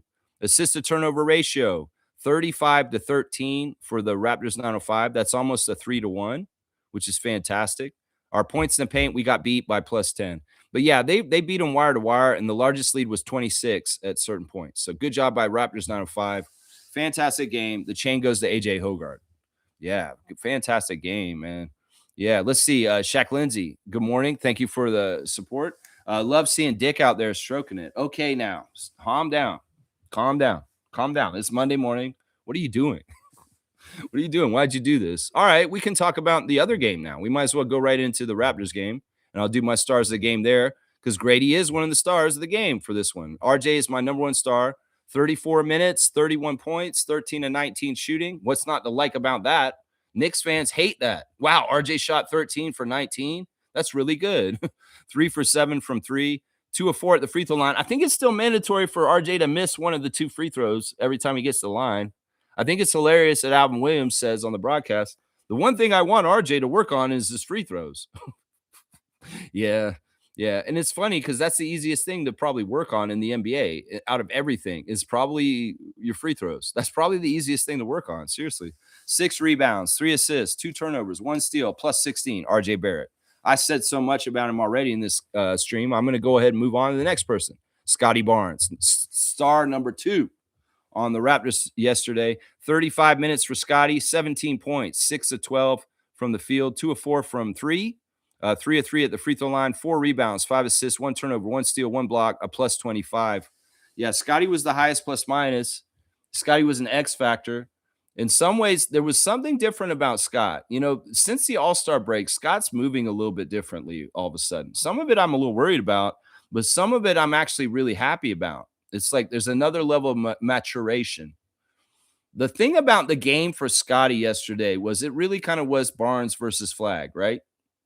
And he took that assignment very seriously, obviously, with the way he hounded the hell out of Cooper. Like, he did not give that man any rest. He stole the ball from him very early in the game. He showed him up a few times, and I like that. I want Scotty to show that he's the dominant superstar in the game between the two teams more often. Now, maybe because it's a rookie, he's green, he just came in, and he's not in his full power. Scotty can do this to this guy, but that taste, Scotty, that you felt last night about beating Cooper Flag like that, like beating that superstar battle between Cooper Flag, I want you to feel that and make it feel good because I want you to do this more, and I want you to go above and beyond. And instead of just beating guys that are junior to you, why don't you start superstarring guys that may be older than you that you look up to too? Because that's the thing, man. That's part of the keys for us to be better in the fourth quarter and close out games against the top teams in the league. You got to go beat Cooper Flag like you beat Cooper Flag yesterday and win. Yeah. But can you be a superstar and out superstar Anthony Edwards and beat him in the same kind of way? That's the thing you got to do to get the next level, Scotty. Take those feelings of beating and dominating Cooper Flag and being the top superstar in the game and feel them and like them and love them and want them more. And when you play Kevin Durant tomorrow night against the Rockets, maybe you should try and do this against him, the old man, the longtime Olympic champion and NBA Hall of Famer. Because look, Kevin is in some ways the opposite of Cooper. He's near the end and Cooper's near the beginning. But as everybody knows in your NBA career, you peak and you go down as your NBA career goes to the end. So why not show a dominance against a superstar named Kevin Durant and be the most dominant player in the Houston Rockets game we got tomorrow and build off of what you did to Cooper Flag yesterday? I'm telling you, Scott, this is the next evolution for you. This is the next mentality, and this is the next way you should attack it. just like Michael Jordan and Kobe did when they played. They always looked across and saw who the number one was on the other side. And they said, I've got to beat that dude, Reggie Miller. I got to beat that dude. Yeah. Yeah. You got to do that too, because that's what will take us to the highest levels as a franchise and next to the Larry O'Brien again. Because you got to do this, bro. You are a superstar. You're an all-around player, and you don't have to do it in scoring. You just need to you just need to do it on both sides of the floor. And you need to just be the best superstar on the court. Bill Russell was the best player on the court for the Celtics on many, many games, and he did not be the leading scorer. He was the dominant force. He was the one who led them to leading and winning, but he wasn't necessarily the leading scorer. Maybe John Havlicek or Bob Cousy were. And you could be that too, to RJ and Brandon, but you could be the underlying dominant superstar that is really everybody sees and they're watching the game. Well, Scotty's the best player out there. Holy crap. Holy crap, he's so good. That's what I want to see. Because the thing is, Scott, your moves are getting more and more OP. Your mid-range and your turnaround and the way you're zeroed in and the ball is just swishing through and you're shooting over defenders and stuff, this is getting more and more high-skilled and more dominant. It's getting more Kawhi-like. Let's just put it that way. This shit is getting more Kawhi-like. So go grow into your powers and go get them. Seriously. I know you're hesitant. In some ways, you're so unselfish. In some ways, it drives me nuts. I want you to be more dominant. But also at the same time, think about what I'm talking about with being the number one top dog superstar on the court every night. Did it feel good to be the dominant superstar over Cooper? Yeah, it did, didn't it? So let's go see if we can do it to Durant.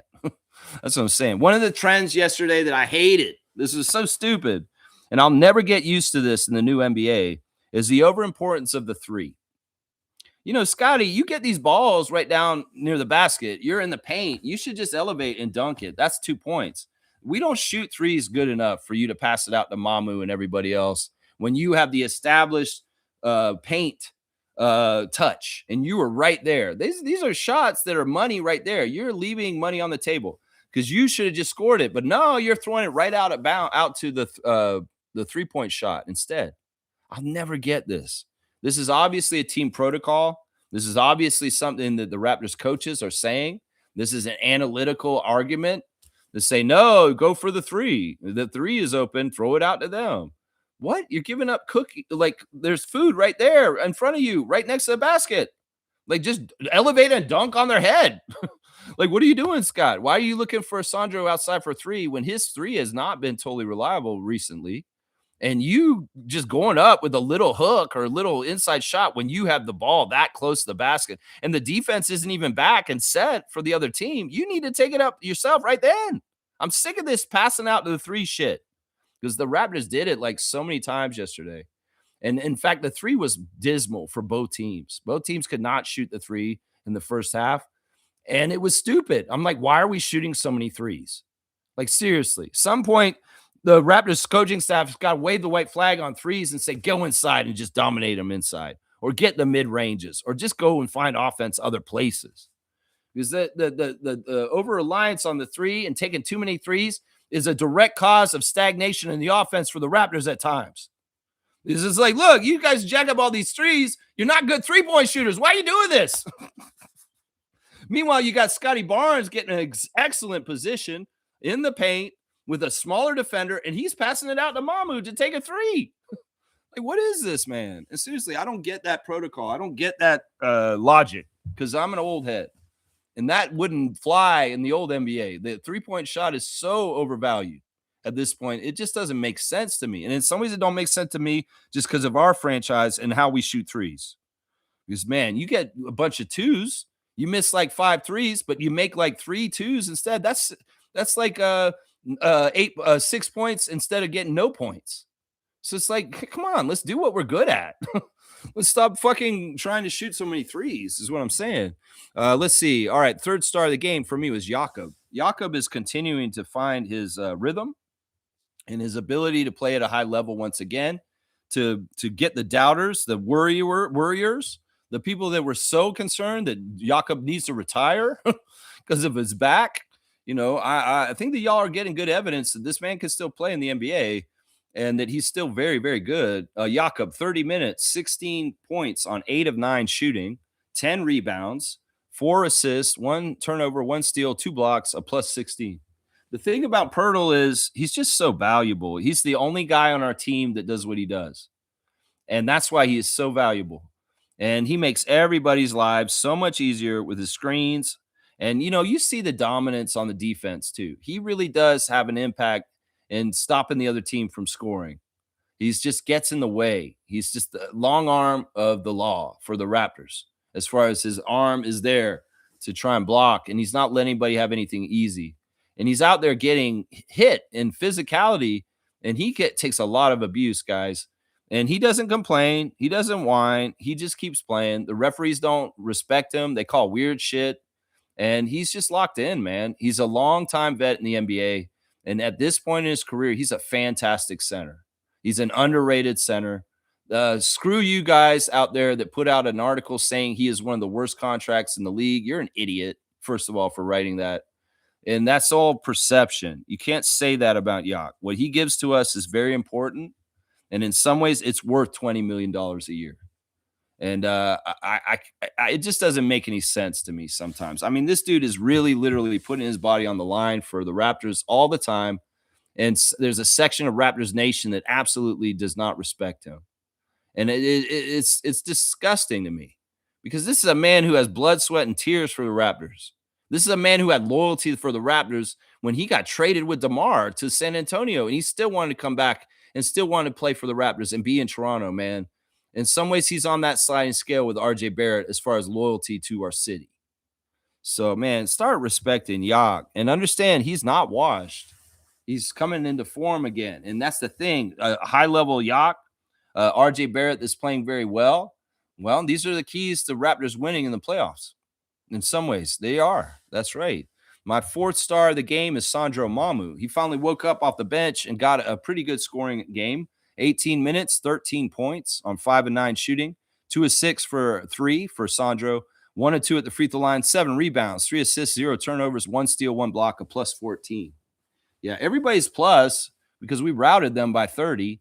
But yeah, Sandro didn't get a whole lot of minutes. They played the starters so heavy yesterday, but in the time Sandro got out there, he got double digits.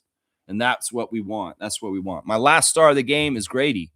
I'm going to give Grady Dick the last star of the game. He got 13 minutes, 10 points, 4 of 8 from the field, 1 of 4 from 3, 1 of 2 from the free throw line, 2 rebounds, 2 assists, a plus 16. It's really smart what Darko did with Grady Dick. Really, really smart. And the last month has been confusing. Grady's gotten some DMPs. Raptors Nation's been celebrating because Grady's finally out of the rotation. Well, this is what you do sometimes. And I've seen coaches do this throughout my time watching the NBA. When a player is struggling so bad and they're stagnating so bad, you got to at some point just say, yeah, you're out of the rotation. It's because you're not playing to the level that we need you to. And you need some time to reflect. And that's what they did. They took it away from Grady. He's had to reflect. He's had to think about, he's had to do soul searching. He's had to think about, what the fuck am I doing with my NBA career? How do I fix this? Sometimes when you sit there and you kind of get scared, you kind of get like a little bit like, what is going to happen to me? Like, maybe I'm done. You get like a lot more motivation. You get like scared motivation. And I think that, this is what Darko said after the game, because they asked him about Grady in this game last night and what he thought of him. He said, I'm so proud of him. He's put in a lot of hard work. He did say this, and this is what I was saying Grady needed to do in the last couple of weeks. He said Grady has been coming to OVO Center in the morning very early before everybody else, and he's been leaving late and coming late at night too. He's been coming in for sessions outside of what they require of him, and he has been coming in and putting in the shots. So he's been putting in like the 1,000 shots that I was saying the other day. It was like, Grady, you just need to go to OVO and just keep putting shots up, and you'll get your shot back online. Now, we saw from the threes he took most of the game, they were still overpowered. There's a little bit too much muscle in his shoulders on his release with his shot, and he's hitting the back of the iron. But he did hit the last one. He hit the last 3 that he took in the game last night, and he had a really celebratory moment. Yes, like that, and he deserved that. But the thing that was so good about Grady yesterday was his energy. there was confidence, and there was like, I got to do this now because there's no guarantees I'm going to get chances going down because I just got a string of DMPs. I just got a bunch of games where I felt like I was wasting my life sitting on the bench watching my life go before me. And he doesn't want that. So it's like play for no tomorrow, bro. And he went all out. And in some ways, his energy was very confident, but also measured, but also efficient and effective. You know, he wasn't a weakness on defense. They hit him very well somehow. And in some ways, he was a very aggressive person on offense that actually showed the signs of second year Grady when he was starting last year. And it started with that garbage time the other game where he got in and he got that little shot at the elbow at the free throw line. That's an old offensive play that he was doing last year for us when he started. And we hadn't seen that all year until now. So confidence is growing. And in some ways, you needed to just let the car sit in the yard for a little while and let it charge up with its battery before you cranked it again. And he needed time for reflection. He needed time for soul searching. He needed time to get the shots up and work his ass off behind the scenes. And, you know, Darko's proud of him because he's reacting.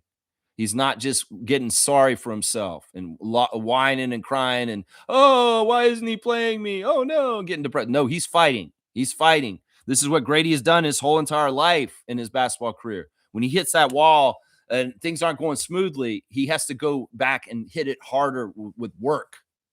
This is what he said earlier in his career, too, especially that first year when he had hit the wall and is halfway through his season. And then he had the amazing second half of his rookie season. Is that what he does when he's faced with adversity? When he gets like this, he puts in more work. He goes and shows up more at the gym and does more. And Darko's giving him credit for that and starting to turn around things. This is the thing. I was saying this at Stargate after the game last night. This is what we want. All right, Raptors fans, this is what we want. We want Grady Dick to have a story this year like the movie Rudy. Yeah. We want him to be the comeback kid. He can have a stagnant, tough season all year long, learning and going through all this bullshit. But if we can cultivate and get Grady to get back to being a strong Dick again, yeah, we want Dick to grow and get strong. We do, because if we get him feeling good and he starts getting his offense back and he starts rolling again, he can be a huge weapon for us in the playoffs, guys. Just think about this. Grady could have all of his bad shots, all of his poor play, all this year, but he finishes strong for the last 20 games of the season. And by the playoffs, all of a sudden, we've got a supreme three-point shooting weapon for us. And you just see, look, Raptors Freak, he predicts a lot of shit. And I want this prediction to come true. That we're going to be cheering him like Rudy in the movie, that football movie. Rudy, Grady. And we're going to see that comeback story. And everybody's going to feel good about it, just like watching that movie. This will be like Grady. And all of a sudden, Grady is magically the magic Dick again, hitting all the threes, spurting his shot all over there. Yeah, I'm doing it today. Why not? But I'm just saying, what if this happens, y'all? This whole year, Grady is this, and then by the end of the season, we ramp him up. And all of a sudden, the law of averages comes back into a little bit of swing the other way in the favor of Grady. And all of a sudden, his shooting percentage from three is back to where it should be and even better because he's so on fire. You think about Fred VanVleet on the championship run. The first two rounds, he ain't jack shit. But in the last two rounds against Milwaukee and Golden State, Fred turned it on right around when Fred VanVleet Jr. was born. Grady can turn it on like that. He can be stone cold bad for a lot of the season, but if he can get good momentum built in these last month of the season, he could be so valuable to us in the postseason. So let's hope and pray and wish for this for young Grady Dick in the last part of this season. Let's build from the experience last night. Let's build from the garbage time the other night. And keep this momentum going in the right direction. Get that confidence up, and then maybe we get regular Grady back. That's what I'm saying right here, y'all. That's what I'm saying right here. That's right. That's right. Those are my stars of the game. I give an honorable mention to Jacoby Walter for his fantastic defense yesterday. Jacoby is just pure, bro. He's just pure. Jacoby Walter's basketball soul is just a beautiful thing. If you could take the essence of basketball in the body of Jacoby Walter, it's a beautiful thing. It's just pure. It's just something about Jacoby's fundamental and his way he works and the way he has built himself as an individual, as a human being, as a man, as an NBA player. He is just something special because he's crafted very well in the way he goes about his training and who he is as a basketball player. Jacoby Walter is pure. That's all I got to say on him right there. He's pure. 26 minutes, 11 points, 4 of 11 from the field, 0 of 5 from 3. He could have probably gotten a star if he didn't been so bad from 3. 3 of 3 at the free throw line, 3 rebounds, 4 assists, 2 steals, and a plus 24. Yeah, he was one of the highest plus 20 pluses with Scotty. The thing that, and Stargate pointed this out in the game last night, the thing that was beautiful was, Grady's been struggling, but Jacoby's looking out for him. We've wondered about this whole Walter versus Dick thing this whole year. These guys are teammates, and in some ways, Jacoby can really help Grady a lot, and he should. And vice versa. Grady should be helping Jacoby too. When either one of you guys are struggling, you should be looking to help each other. Seriously. Because that's what teams do. We can get all caught up in the positional battle. The battle for minutes and rotation and salary and being on the Raptors long term and all this stuff. But no, this is the thing. You guys got to be like 905 and Drew Jones and David Roddy and Olivier Sarr and them. You got to understand the individual accolades, the individual success, the individual money, the individual all that stuff will come from playing together and being on the same page together and helping each other. That will make you guys go far and beyond your wildest dreams as far as how much you make. You can go ask Norman Powell. You can go ask Fred VanVleet. If you do this right and you do it the team way, Scotty says it all the time. He's been saying it since he came to Toronto. I don't care about my individual stuff. If we do things right as a team, the individual accolades will come to me afterwards. And that's what Jacoby and Grady have to remind themselves. You help each other. You help each other. You guys get better together. You all come up together and you all get everything individually. And the beauty of Jacoby pulling that hand out to Grady and say, I'm going to pull you out of this rut. I'm going to try and get you out of there. That is a special thing. And that is just, it's the right thing. That's what basketball is all about right there. That's what it's all about right there. Yeah. Let's see. Emmanuel quickly had a tough shooting night, but I thought that he was very effective and fine. I'm not mad at Emmanuel. Just because I didn't give him a star, it's just that he just didn't have one of the better nights, but he was perfectly fine. He played very well. It's just there's not enough stars to go around. 31 minutes for Emmanuel, 10 points on 4 of 14 shooting, 2 of 7 from 3, 2 rebounds, 8 assists and 1 turnover, 3 steals, a plus 14. Yeah, it's solid. It's solid. Emmanuel's not going to go get 20 every night. Emmanuel quickly limits his turnovers, only 1, gets assists, gets 8, and he makes a couple threes, made 2. In some ways, if he just scores 10 points, it's not a big deal. We won the game by 30.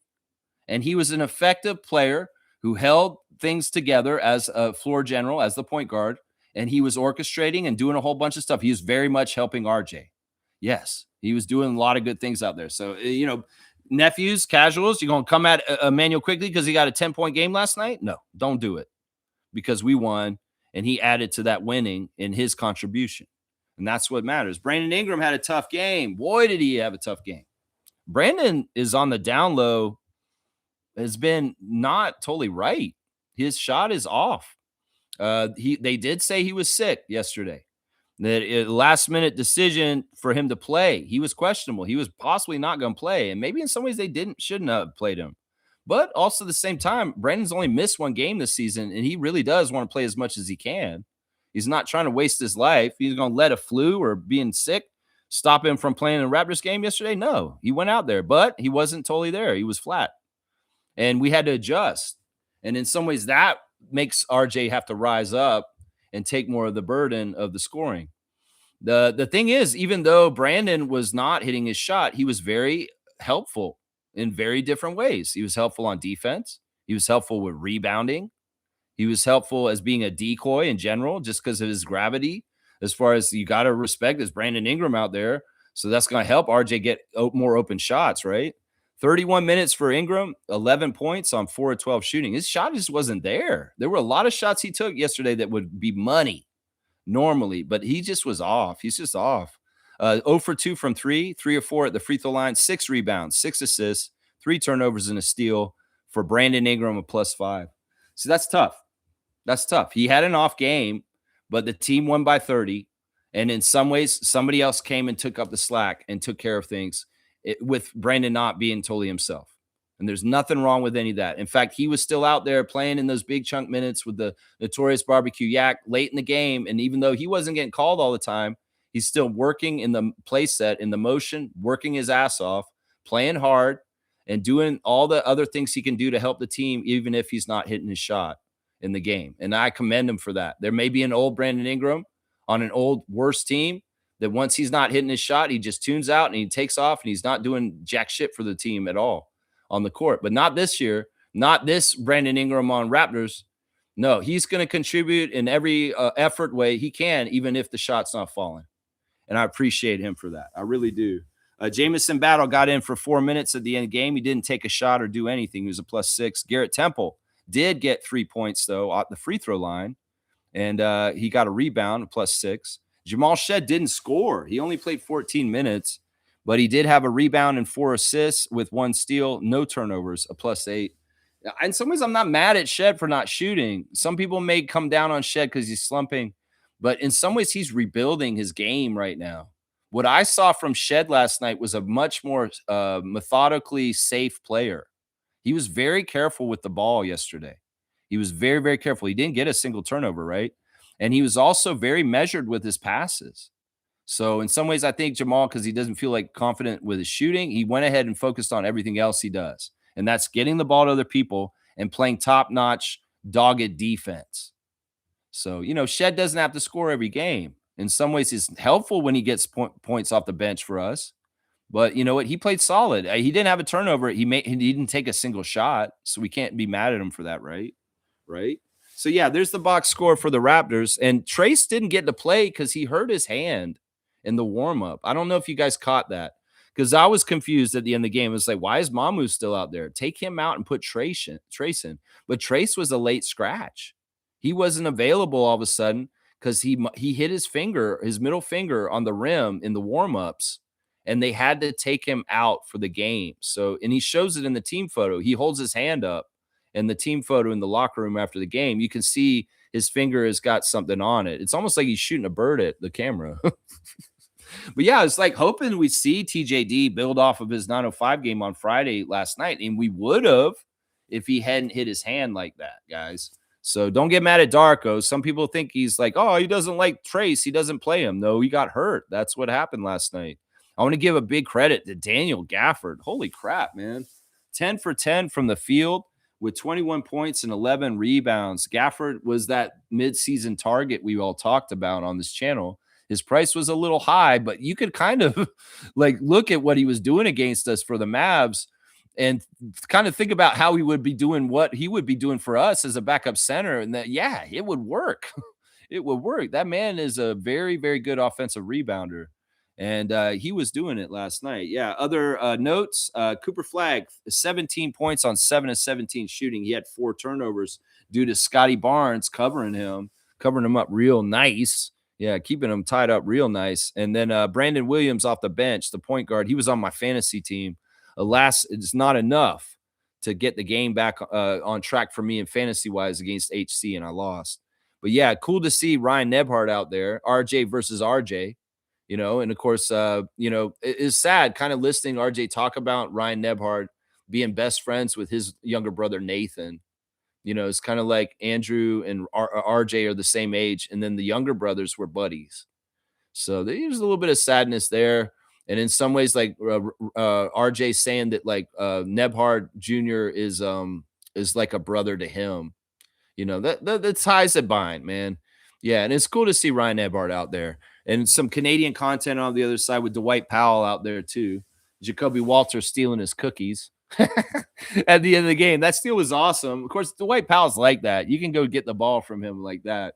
Yeah, he wasn't paying attention. Jacoby got that breakaway dunk. That was awesome. That was a big time dunk too. He really hung on the rim. Fun. Yeah, but yeah, the Mavericks, no match. And definitely not the same Mavericks team that we saw at the beginning of the year. And really give a lot of credit to the win that they got over us this season to Anthony Davis. The Anthony Davis factor right at the beginning of the season when he was still on the Mavericks, he absolutely dominated that game and was a big reason why we lost to the Mavericks the first part of the year. Absolutely. Looking at the team stats for Mavericks and Raptors yesterday, the Raptors shot 51% and they shot 40. We made 10 threes. They only made 5. It's kind of crazy that both the opponents that the Raptors teams played yesterday only made 5 3-pointers. Between like both teams only made 5 each. It's crazy. Free throw line was a little bit of a problem for the Raptors, 73% missing 6 free throws yesterday. We did get out rebounded by 5, and there were too many offensive rebounds. That was actually brought up in the press conference with Darko as a downside thing. It's like, why were they letting Gafford get so many offensive rebounds? And Darko said, we're going to go look at that. We're going to go look at that, and we're going to clean it up. You know, they also gave a lot of credit to the fantastic practice that they had on Saturday for the reason why they played at such a high level yesterday against Dallas. And some of the main focuses they did in practice were not causing unforced turnovers through 8-second violations and dumb, carelessness. And it showed. They took care of the ball way, way better in this game. And the assist-to-turnover ratio is insane for it. Seriously. The Raptors had this assist-to-turnover ratio yesterday. When we saw this, we were like, holy crap. Stargate and I were like, wow, that's high level. This is a really good assist-to-turnover ratio just for a point guard as an individual, let alone for the whole entire squad. Seriously, 39 assists with 8 turnovers. One more assist, that's 40-8. That's 5-1 assist-to-turnover ratio for the whole entire Raptors team. So you had the high level of getting the assists, 39 assists, along with the amazing attention to taking care of the ball with only getting 8 turnovers the whole entire game. That's a phenomenal, phenomenal job. And whatever they did at practice about limiting turnovers, well, it worked because they only had 8 turnovers, right? 39-8, y'all. That is the key stat this whole entire year for the Raptors team and whether they win is that assist-to-turnover ratio as a team, 5-1. 5-1, Jim Morrison. 1-5, no one here gets out alive if they're a Maverick. That's right. That's right. They got a 22-19 assist-to-turnover ratio in contrast. And that's pretty much 1-1 right there. Yeah. 11 steals for the Raptors yesterday. Woo-wee. Go get that ball, Scotty and Jacoby. Go get that ball, man. Points in the paint dominated, 64-52 for the Raptors also. And we did get 21 fast break points. The game was fun to watch. In some ways, we needed a game that was just kind of a easy, like not stressful, let's win and watch us just have fun beating a team kind of game. We needed that after the gauntlet that we just ran through with all the top teams we just played. They're trying to make us sound like we're a bad home team. Well, we've been playing very good teams at home, and that's part of the reason why we've been losing at home, but we got it on the right side yesterday. That's right. There's my box score read through. I know I've been talking a lot. I'll get back to the chat. I'm going to definitely get all y'all's comments. I just feel like there's a lot to say about these 2 games yesterday. They're just very rich with a lot of interesting play and really good stuff by both Raptors teams.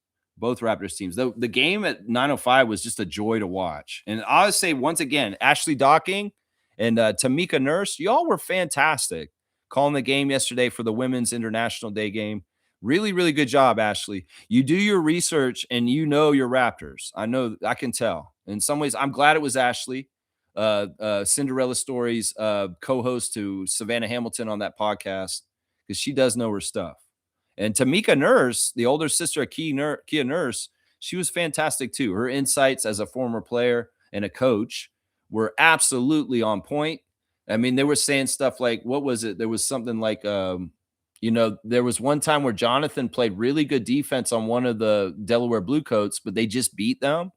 And Tamika Nurse said, Jonathan played perfect defense on that. That was just better offense. Like just really astute, really good call by the women who were calling the 9:05 game yesterday. They were fantastic, man.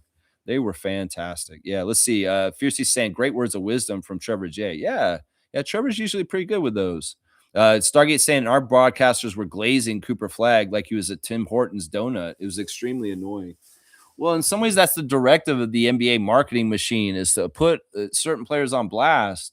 The thing I hate is, like, other teams don't cover us when we're playing them like we cover other teams. We give like equal time in our pregame show. And the Sportsnet people bug the hell out of me. Brad Fay sucks, man. He's so bad. Like, I can tell Brad Fay's the kind of person that since he was a child, he's been a Celtics fan. Because, like, when he was going on about Jason Tatum returning, he was giddy like a school kid.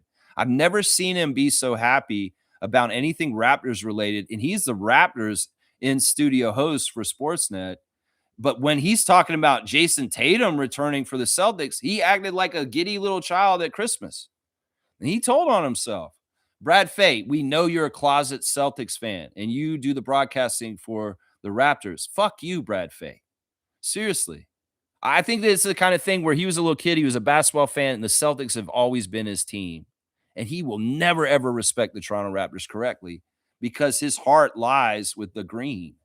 I'm telling you, this is the truth. I can tell. He gave a tell yesterday in the broadcast when he was covering it. And this is part of the reason why he gaslights Raptors Nation, because he's not for us in his heart. He's for Boston. He's absolutely for Boston. I can read it right through it. I can see you, Brad Fay, clearly for who you are at this point. You absolutely love the Boston Celtics, and you've loved the Boston Celtics longer than the Raptors have existed because you've loved them since you were a child. I can tell. And you told on yourself. Michaud's so annoying. You know what I do when I watch the game when Rodgers is doing it? I mute it whenever Danielle's talking. When they come back from break and she's doing her little reports on what's going on, I put the mute button on and I wait for Matt and Alvin to come back on because I don't want to hear her. She's so annoying. I feel like they hired her to turn people off from basketball. Like, you're so bad and annoying, Danielle Michaud, that you may make people want to change the channel away from basketball. And that may be what Rodgers wants anyway. Don't watch Sportsnet 1. Watch Sportsnet 2. There's curling. Watch Sportsnet 3. There's Blue Jays spring training. Don't watch the Raptors. We'll put the most annoying sideline reporter / host coming in from the break on the mic, and it'll be a turnoff for people, and they'll make them change the channel. I get that feeling sometimes from that. Yeah, they had all three of them on the screen at once. It was like Brad Fay, Danielle Michaud, and Michael Grange. I was like, oh, those are the three worst ones right there.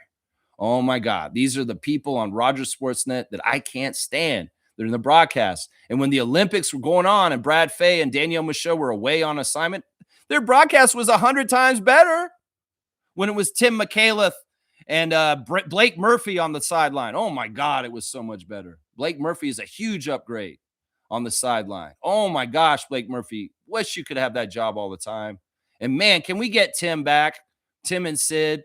Because I don't even like him. I don't even like Tim and Sid. I hated that show, especially Sid.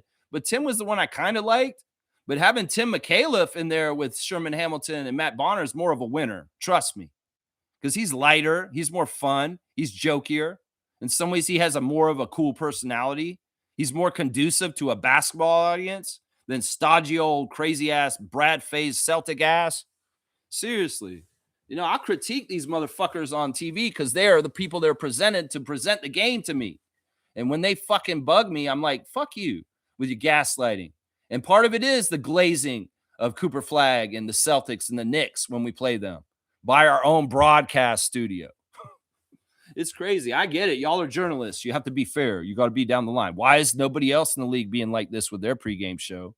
The Celtics MSG pregame show, the Knicks MSG pregame show is almost all totally about the Knicks, and they barely talk about the opponent. But here, we're giving equal time, and we're putting footage for a montage before the game of Josh Hart shooting finger guns at us on our own broadcast. We should be hiding that footage. We shouldn't be making light of it, Danielle Michaud, saying, oh, Josh Hart shot the little finger guns at the bench at Brandon Ingram and RJ Barrett, his former teammates. So cute. Fuck that. That's disrespectful to our team.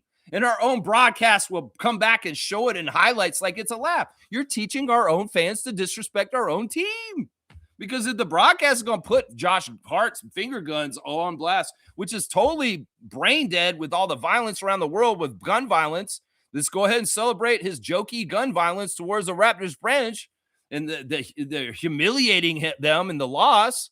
Why do you do this, Danielle Michaud? Why do you have to put that clip on again? We could forget about it. We could let it go. You want to put it on blast. We're going to play Minnesota the next time. And y'all going to show the big dunk Anthony Edwards threw down on RJ and posing all over him, disrespecting him. Because the Roger Sportsnet disrespected the Raptors with their own broadcast. It's like, go ahead and glaze Cooper Flag on the other side too. Yeah, there's a critique right there, Roger Sportsnet, if you want to hear it. Yeah, I mute Danielle every time she comes on. I do it to Brad too. I don't even listen to those guys anymore. I watch what you guys are talking about with the graphics, but I don't listen to y'all. I don't mind Matt Bonner. I don't mind Sherman Hamilton. Those guys know what they're talking about. But I can't stand Brad Face so much that I mute the part when he's on the screen because I don't want to hear his dumbass voice. Seriously. It's crazy, man. It's crazy, man. That's just how it is, bro. That's just how it is. Fiercey's got RJ on blast. And Patrick's saying, my brother, blessed to hear and see you. Great game. Keeps us in the standings, but we got to solidify our game plan for number 1 seeds and top 500 teams before playoffs. Yeah. The rebuild is in stages. And we've gotten to this point where we're beating all the bad teams, but the good teams are tougher assignment. And well, that's just part of the learning curve and getting to new mile markers on our destination towards the second Larry O'Brien. And we're going to turn the corner on this, Patrick, at some point. And you're going to feel it. You're going to say it. Wow, the Raptors are now beating the top teams. Like we couldn't do it last year, but we're doing it this year. And that's what's going to happen. It's just the natural progression of a team learning and getting better as a young core. And we're on track. And anybody who thinks that this is the ceiling, we're hitting our heads and this is our potential and we're not going to go further, you're crazy. Because these guys are young. They are still learning how to play better with each other over time. And they will get better. Trust me, they will get better. We don't even need a big splash, like a big, huge player to come in. I really, truly believe, like I said earlier, the starting 5 is good, like I described, for a good 15 minutes. But we need to retool the bench. We could get a little bit more veteran. We could get better shooting in the bench. And we could be a very, very dominant team next year if we do things right this offseason. That's the way I look at it right now. Yeah. Shaq Lindsay saying on the reel, Grady looked good, especially that step back. Wow. The confidence is better. The connection with his teammates was better too in the game last night. There was a lot more trust between Grady and his other teammates. A lot more trust there, and which is good because we need that. They weren't trusting Grady for a while there, looking him off, not trying to throw the ball to him because they were worried if they threw the ball to him, he's just going to miss, right?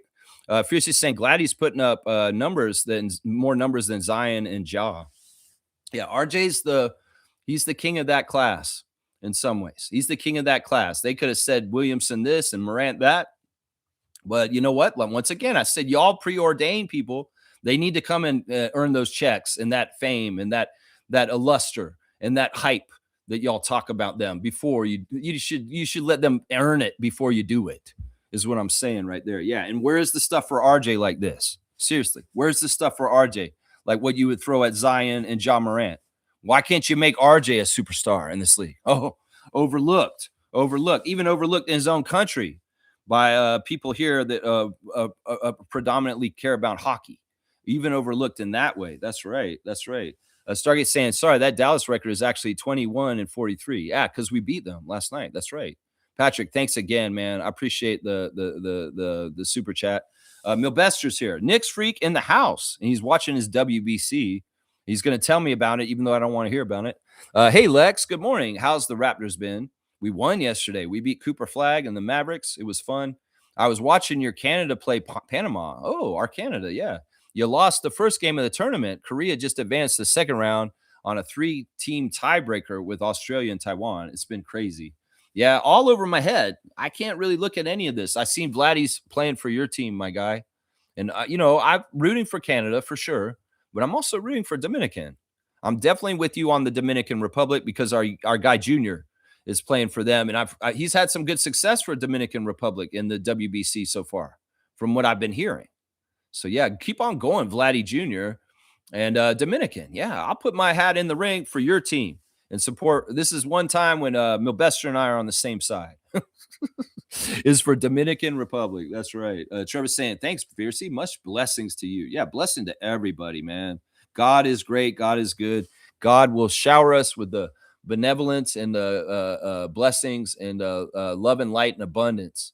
If you are putting that out yourself, you got to do the same. That's right.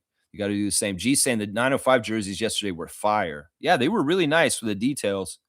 Some of those women's jerseys in the last couple of years have been kind of like, but these ones were good. These ones were really good. They've really fine-tuned the designs on these specialty jerseys for the 905. Like the Fire Horse jersey for New Year's was absolutely fantastic. All right, hang on a sec. Let's see what's going on here. Caller, you're on the Raptor Freak channel. How are you today? Oh, it was a call and it was a hang up. They're on the Raptor Freak channel. They didn't want to talk. That's funny, man. All right, let's keep going. Smooth saying, if it's a framed jersey, yes, that would be a cool gift. Well, you can always just buy the gift, buy the jersey and frame it yourself, right? I would, man, game worn jerseys for the Raptors can be very expensive. They're like $500 to $1,000. But a game worn jersey for the 905, and you get a player that kind of gone up the NBA like Jamison Battle or Shamshay. Shamshay's a legend. Who wouldn't want a game worn Prince Shamshay jersey? I'm telling you, there's one there at Paramount Fine Food Center sitting on the rack that I saw just last Sunday that you could buy for $200 if you really wanted that memento. Seriously. And I think it's a Bell Let's Talk jersey too, which makes it even more weird and special. You have Ulrich Shamshay, and it's the one he wore in that Bell Let's Talk game last year. That's the thing. This is a jersey the man wore in the game. That's what I'm saying, man. That's what I'm saying. G saying 905 Raptors, both Blue Jays spring training teams, and TFC won. I bring up the other teams because winning is contagious, except for the Leafs. I guess they're the only ones that aren't on that list. Pretty much everybody else is there. Crazy. Yeah, I didn't know that about the Jays winning both their spring training games, and TFC won too. Fantastic. Great day for our city yesterday for sure. G saying also Ingram was sick and wasn't going to play. He wasn't feeling well, but still drew in the doubles and passed out. Proud of him for playing a role that helped the team. Yeah, he was definitely helpful, even if he was ineffective on scoring. And that's the thing. In some ways, Brandon could be in that category of I'm just a scorer and that's all I do, and I'm useless otherwise. If I'm not scoring, I can't do anything to help you. No, he's not in that category. He was extremely helpful, even though his shot wasn't falling yesterday. Extremely helpful yesterday. And I appreciate him for that too, man. I do too. Fiercely saying, I love our starting five. Such a joy to watch their evolution and synergy. They're just really fitting well. And I think that it really is Brandon, Barrett, and Barnes. Those three guys have to fit right because there could easily be toes stepped on, right? There could easily be toes stepped on in that situation with those guys as far as who's going to be this and who's going to be that, right? Who's going to be this and who's going to be that. All right, let me see where I am in the chat. I lost my spot, and I see Alan Tam Bamson's here. That's awesome, man. Good to see you, Alan. Okay, here we are. We're right here. Stargate saying Brandon needs to be in bed today with Glorilla feeding him chicken soup. I think he has the flu. Yeah, I mean, if she's gonna come and take care of him, I'm sure that's great. I've seen this footage this year of Brandon at home, and he's got like 5 people working on him at once. Like, it's weird. He's sitting on a couch and he's got one person doing his nails, like manicuring him. He's got a tattoo artist tattooing into his shoulder. I wanted to bring up Brandon's tattoos look really clean right now. Have you all noticed that? Like, the lines and all the designs on his shoulders are completely popping. Like, they're very, like, I don't know. He's been upgrading his tattoos or something, but there's weird footage of him sitting there, like, getting pampered. He's got somebody doing a manicure on his nails, somebody down on his toes doing a toes. There's somebody on his shoulder doing some more drawing on his arm. And then he's got somebody doing something to his scalp. It's like crazy, the NBA life with all that money. And he's just getting pampered sitting there. So I'm sure what you're describing, he could get that. if he's got like all these different people working on him all at once, right? Shaq saying, Dylan Brooks, windows down, my brother. Windows down. That's hilarious, Shaq Lindsay. Yeah. It smells like a dispensary in here. Were you smoking cannabis in there? No, man. I wasn't smoking any cannabis, man. No, man. In some ways, I might believe Dylan, right? Maybe he just bought a new sack and he had it sit in there and he's just woozy from his pain pills. I just got surgery on my hand, man. It hurts like fuck. So I take these pain pills right now. Oh, and he's all woozy because he's on pain pills. You know, you're not supposed to drive on pain pills, Dylan Brooks. You know, your car may smell like a dispensary. Yeah, because I went to the dispensary. I got some cannabis and I'm taking it home. Doesn't mean I smoked it. Doesn't mean I smoked it. It's just sitting in the car. You can smell it. Yeah. Nah, man. My hand hurts, bro. My hand hurts. That's why I'm all weird. I'm on like Valium or something, you know? I'm like, I'm on some pain pills, you know, Percocet, you know, something like that. You know, that's what's going on there. That's what's going on there. Randolph saying, good morning, beloved Raptor Freaks family. Blessings. Live life to the fullest, embracing the present and future. Use lessons taught by your past to inform your future. Live. I love that. Yeah, you know, if you're a third line like me, you're going to make mistakes and you're going to learn from them. And that's part of that whole design is you're an experimenter and you got to go out and try new things and be okay to fail because you're going to fail a lot too. You will find successes though. But if you're not paying attention to what you're trying and what's failing and you keep doing it, that's your own damn fault. So learn from your past to inform your future so that you can make better decisions in the future, right? Blessings to the Phillips family, all the Raptor Freak families. Yeah. The whole experimental line of the three is just like, you know, you're going to be an experimenter. You're meant to try things outside the box. And, you know, not all of them are going to work and you will have failure. And in some ways, that's just part of it. You just got to learn how to live with it and learn from it. That's it right there. Kaz is saying, good morning, Lex and Rat Free Crew. Good morning to you, Trucker Kaz. Happy Monday to you, sir. That's right. G saying Tyrese Maxey is injured. This should stop any run if they wanted to make. Talking about Philly. Yeah, I'm not worried about Philly. I actually never was the whole entire year. And it really is because I don't respect Joel Embiid. And I do not think that he's a winning player that will get his team anywhere worthwhile while he is playing in the NBA. And well, Maxey is their only hope. And if Maxey's hand is broken or hurt at this point, well, the Sixers, they already lost Paul George. So it's like, yeah, what are they going to do? They're not a threat. The teams from Florida are much more dangerous right now at this point. And we really got to watch out for Orlando and Miami. And the games we play against them before the end of the season, they have to be W's for us. We can't mess around with Orlando and Miami. You know, we're going to play Miami in 2 games in the last month of the season in a row. Those games may be 2 of the most important games this whole entire year. Let's just put it that way. Those 2 games against Miami. Yeah, let's see. Alan Tam, bam, son. Look at that. Canada's got it going, man. I love Canada. Thumbs up. We're on fire. That's right. Let's go, Raptors. That's right, Alan Tam. Really good to see you back in the chat. Just for your emoticon enthusiasm. We're going to get Alan Tam. Bam, son. Another dunk. He's got that RJ Barrett 8,000.9. That's right. You got that 8,000.9, Alan Tam. Bam, son. That's right. Naco the Nacho is somewhat of a Cooper Flag fan. I know. So listen to this. Flag did have a good game last night and generally has had a good season. You absolutely need more than him, though. Yeah. Well, they were telling me last year with Kyrie and Anthony Davis and this and that and Klay Thompson, the Mavericks are going to be the top team in the West. Listen, y'all, the receipts are on the archive for this channel. You can hear what I said about Dallas last year before anything happened in the season. And exactly what I said about Dallas has happened this year. Lex knows. I'm telling y'all, you all want to be ahead of the curve. You all want to hear what's coming up. You got to watch the Raptors Freak channel because I said it last August. The Mavericks are not a good team. They won't be in the playoffs. Trust me. Just trust me on this. That's right. That's right. Alan Scott, Maple Laughs, a.k.a. Maple Laughs, Maple Leafs, a.k.a. Maple Laughs. I was talking to Steve about the Leafs, man. He's saying, what's going on with, I was saying, what's going on with them? Man? Yo, Lex, man, Leafs are so bad this year, man. I'm like, what happened, man? I don't know, man. They're not good this year, man. I was like, yeah, they're disappointing. Just like their team captain being used as a parrot pawn by dumbass Trump in the White House. That's even more levels of disappointing that they sunk to this year.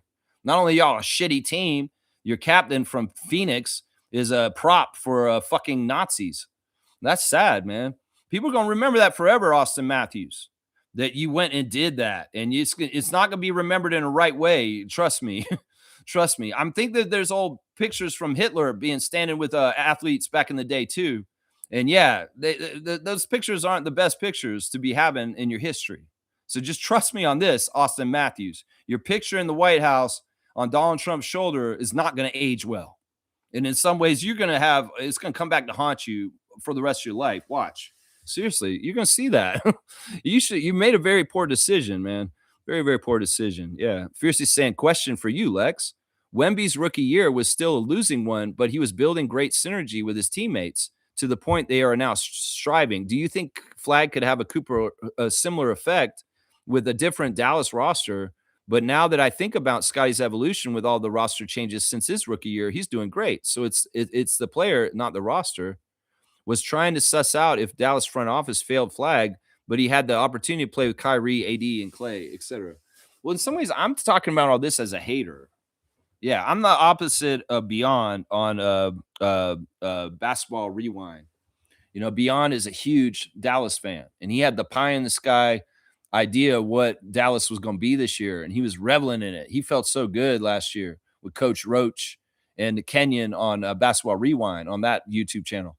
And of course, he's a homer for Dallas, and he had the pie in the sky best case outcome in his mind. I had the realistic one, and mine was not in favor of them. I don't care if this happens fiercely. I'm not wishing this for Cooper Flag and the Dallas Mavericks. Fuck that bitch that owns that team. No, I won't speak this into existence. I don't care if it happens or not. They could spin their wheels like the Washington Wizards for 10 years and waste Cooper Flag's career for all I care. So it could happen like Wemby, but he's not 7'5" like Wemby. And then it's not the Spurs organization. It's the Mavericks organization. And honestly, they've shown us they don't know jack shit about basketball since Mark Cuban left. I mean, Patrick Dumont's begging for Mark Cuban to come back and give him advice on what to do. They fired Nico Harrison. They let Nico Harrison run their team in the ground. No, that team's in mess because their ownership sucks. And their front office is not the smartest at this point. So, no, I don't wish any of this. It could happen. But why would you want that, Fiercey? Why would you want that for Cooper Flag and the Mavericks? It could happen, sure. But fuck that shit happening. And fuck Adelson. That's what I say right there. G's saying this. Jones said Fultz is very professional and shows humility. His jump shot looks very off. I hope the development team can help him and help us. You know, I was worried because, like, look, I think that in some ways, the question they got asked to Jonathan Moba, which was unfair, some jackass in the media at 905 yesterday said to Jonathan, do you think sometimes you're your own worst enemy? Like, what the fuck is that supposed to mean? Like, why did you ask him that? What has he done wrong? Like, this perception about Jonathan Moba right now is so ridiculous and stupid that the media thinks that he's doing something wrong, that they have to ask him if he's his own worst enemy. No, maybe you should ask that to Markelle Fultz instead, because in some ways there is evidence that Markelle Fultz may have been his own worst enemy in the way his NBA career is unfolded. You know, you can come in as a number one pick with an ego and think this is this and this, and it's going to be like this. And everybody's like, nah, dog, it ain't like that. And in some ways, yeah, you may find yourself in the G League a couple years into your career at this point on the Raptors 905. If he's come in with humility and he's come in and he knows that, like, I got to do this the right way, that may be partly because he's made tough decisions, bad decisions in the past, and he's gotten burned for them and he's learned from them. That's kind of what I was just talking about. You got to fail and you learn from the lessons. And Markelle Fultz may have had ideas and designs about how his NBA career would go, and it didn't go that way. And maybe he acted out. Maybe he wasn't a good teammate. Maybe he was toxic. And maybe he found himself the door at different organizations before coming to us recently. And maybe he's like, I know this didn't work in Philadelphia. I know this didn't work in Orlando. I know this didn't work in other places I've stopped. So I can't do it this way here. And maybe he's coming in perfect because he has to, because he knows this is his last chance. So I don't know. I don't know Markelle Fultz at all. I can only speculate about why his stunted growth has happened, his career, and why he has gotten to the point where he's gotten to this point on Raptors 905 after being a number one pick in the draft. But I would guess that at some point, yeah, maybe he was his own worst enemy at some point. But at this point, he don't have many chances. He's got to come in and be correct with how he approaches being on the team of Andrew Jones. Yeah. Raptors champs saying, good morning, Raptors freaks and champs. Darko said we had a great practice and it showed. Good win, champs. Yeah. Yeah. The Raptors don't mess around in practice. They get a lot out of it. And obviously, because they're efficient with time, they're efficient with energy and effort. And these guys are willing participants and willing students with high IQs that are learning at a high level and fast. They probably get a lot more done than the average NBA team in a practice, whether it's because they're actually trying and working hard because they're being ultimate professionals. Because some NBA players come to practice and they don't do shit. They don't try. They just go through the motions and just humor their coach. But no, the Raptors are looking at specific stuff. They're taking care of specific things they need to work on and fix to be better on the court and games. And they're not wasting their time when they have practice. Scotty knows if Darko calls a Saturday practice and they're coming down there, he better be prepared in the right mindset. And he expects that. And he likes that because he don't want to waste his time. They want to go in there and feel like they're doing something worthwhile that's going to add up to better things happening. And, you know, that's what that practice was on Saturday. They got really into it and got into the nuts and bolts of turnovers. And they worked a lot on causing turnovers to not happen. And, well, we saw the results yesterday with an 8-turnover game against the Mavericks. They took care of the ball way better. For sure, that practice helped Raptors champs. For sure, man. Nago saying Flag is a do-it-all forward, and they play him at point guard. Dallas doesn't have the complementary team that Duke had. You see, he's just making excuses for him because in some ways he wants to believe in the legend. Dude, he's just another white guy that made the league to me, man. I'm sorry. Everybody's saying he's a generational talent and that he's going to be like his ceiling is so high, like Alvin said it last night. Man, I'm not giving him any of that until I see it. Y'all said the same shit about Ben Simmons. I'm sorry. Ben Simmons in some ways has some similarities to Cooper Flag if you really think about it. Seriously. All right, let's keep going. Stargate saying, if you are a generational player, it shouldn't matter the team around you. A generational player is one who makes the players around him look better than they are. Well, you know, his age is a factor. He is only 20. And, you know, the NBA is a lot harder than just that. Maybe the NBA in the past, because there was a lot of role players and guys that weren't like all-around talents, you could come in and have a huge impact like that, like Tim Duncan on the San Antonio Spurs.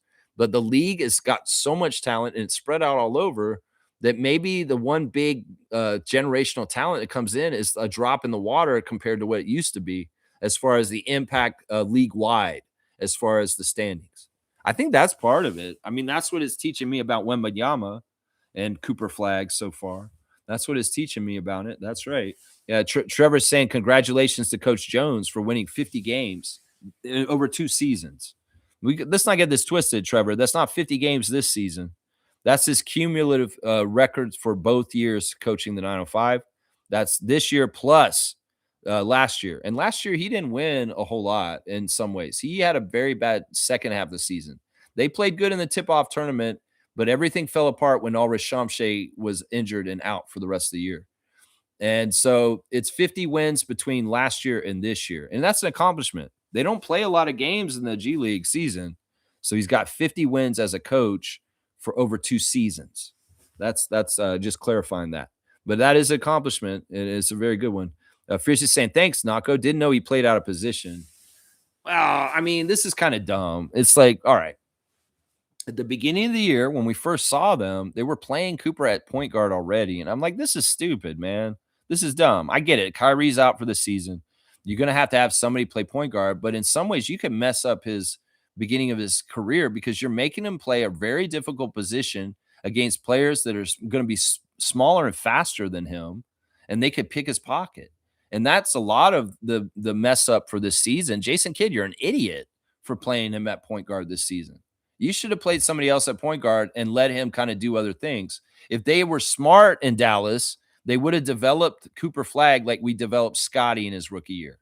Let him just be a floater guy who's out there playing no particular position. He's just contributing and winning ways and different ways he can do by stuff in the stat sheet. But no, they gave him the ultimate responsibility of being a point guard to run the team. And that's honestly a fail to me. It's a fail because he's going to get exploited by real point guards in this league that can do the job and just pick his pocket. It's going to hurt his confidence in some ways because it's like, look, you're not playing point guard correctly. And even if they thought he should be point guard right from the start, in some ways, this is similar to me fighting against all the Raptors fans who wanted Scottie to be the point guard immediately as he was a rookie. This, in some ways, this is the example of what that would have been, Raptors fans, if y'all had said, no, Fred's not the point guard anymore. Scottie's just the point guard, and he's going to run everything as a rookie without any NBA experience. Well, that's what this would have been for the Raptors. What's happened with Cooper Flagg this year if we had done that with Scottie. So it's not he's playing out of position. He probably could play point guard at some point in his career. It's just it's throwing him in the deep end in the NBA right from the start at the hardest position to play. And in some ways, there's personnel on that team that should probably been slotted at the 1 over him, and he should have been playing like the 3 or something like that. He should have been in the middle and had the least responsibility. That would have been the best thing for him in some ways. But no, Dallas doesn't know what they're fucking doing. Obviously, they traded Luka, and they have horrible front office and really bad ownership at this point. And this is something that's been said in the last couple of years. Bobby Webster said it, that ownership matters so much more than you think. Ownership can be leading towards whether your team has success or not. If you have toxic ownership at the top of your team, the results will show on the court. Ask the Lakers. Ask the Lakers. So Dallas is in that position now. They have horrible ownership, and their team is not going to be good until their toxic ownership changes. I'm going to say that right now. I'll make that prediction right now. Their team was better for the years of Cuban because he was not a toxic owner. He was absolutely one of the best owners in the league.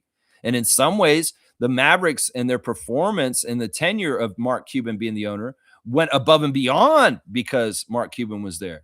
But I could tell you right now, and they were talking about this in the broadcast last night, Jason Kidd's been in the league for a long, long time, like 40 years as a player and a coach. And this guy has never had such a bad losing season in any of his years until this year.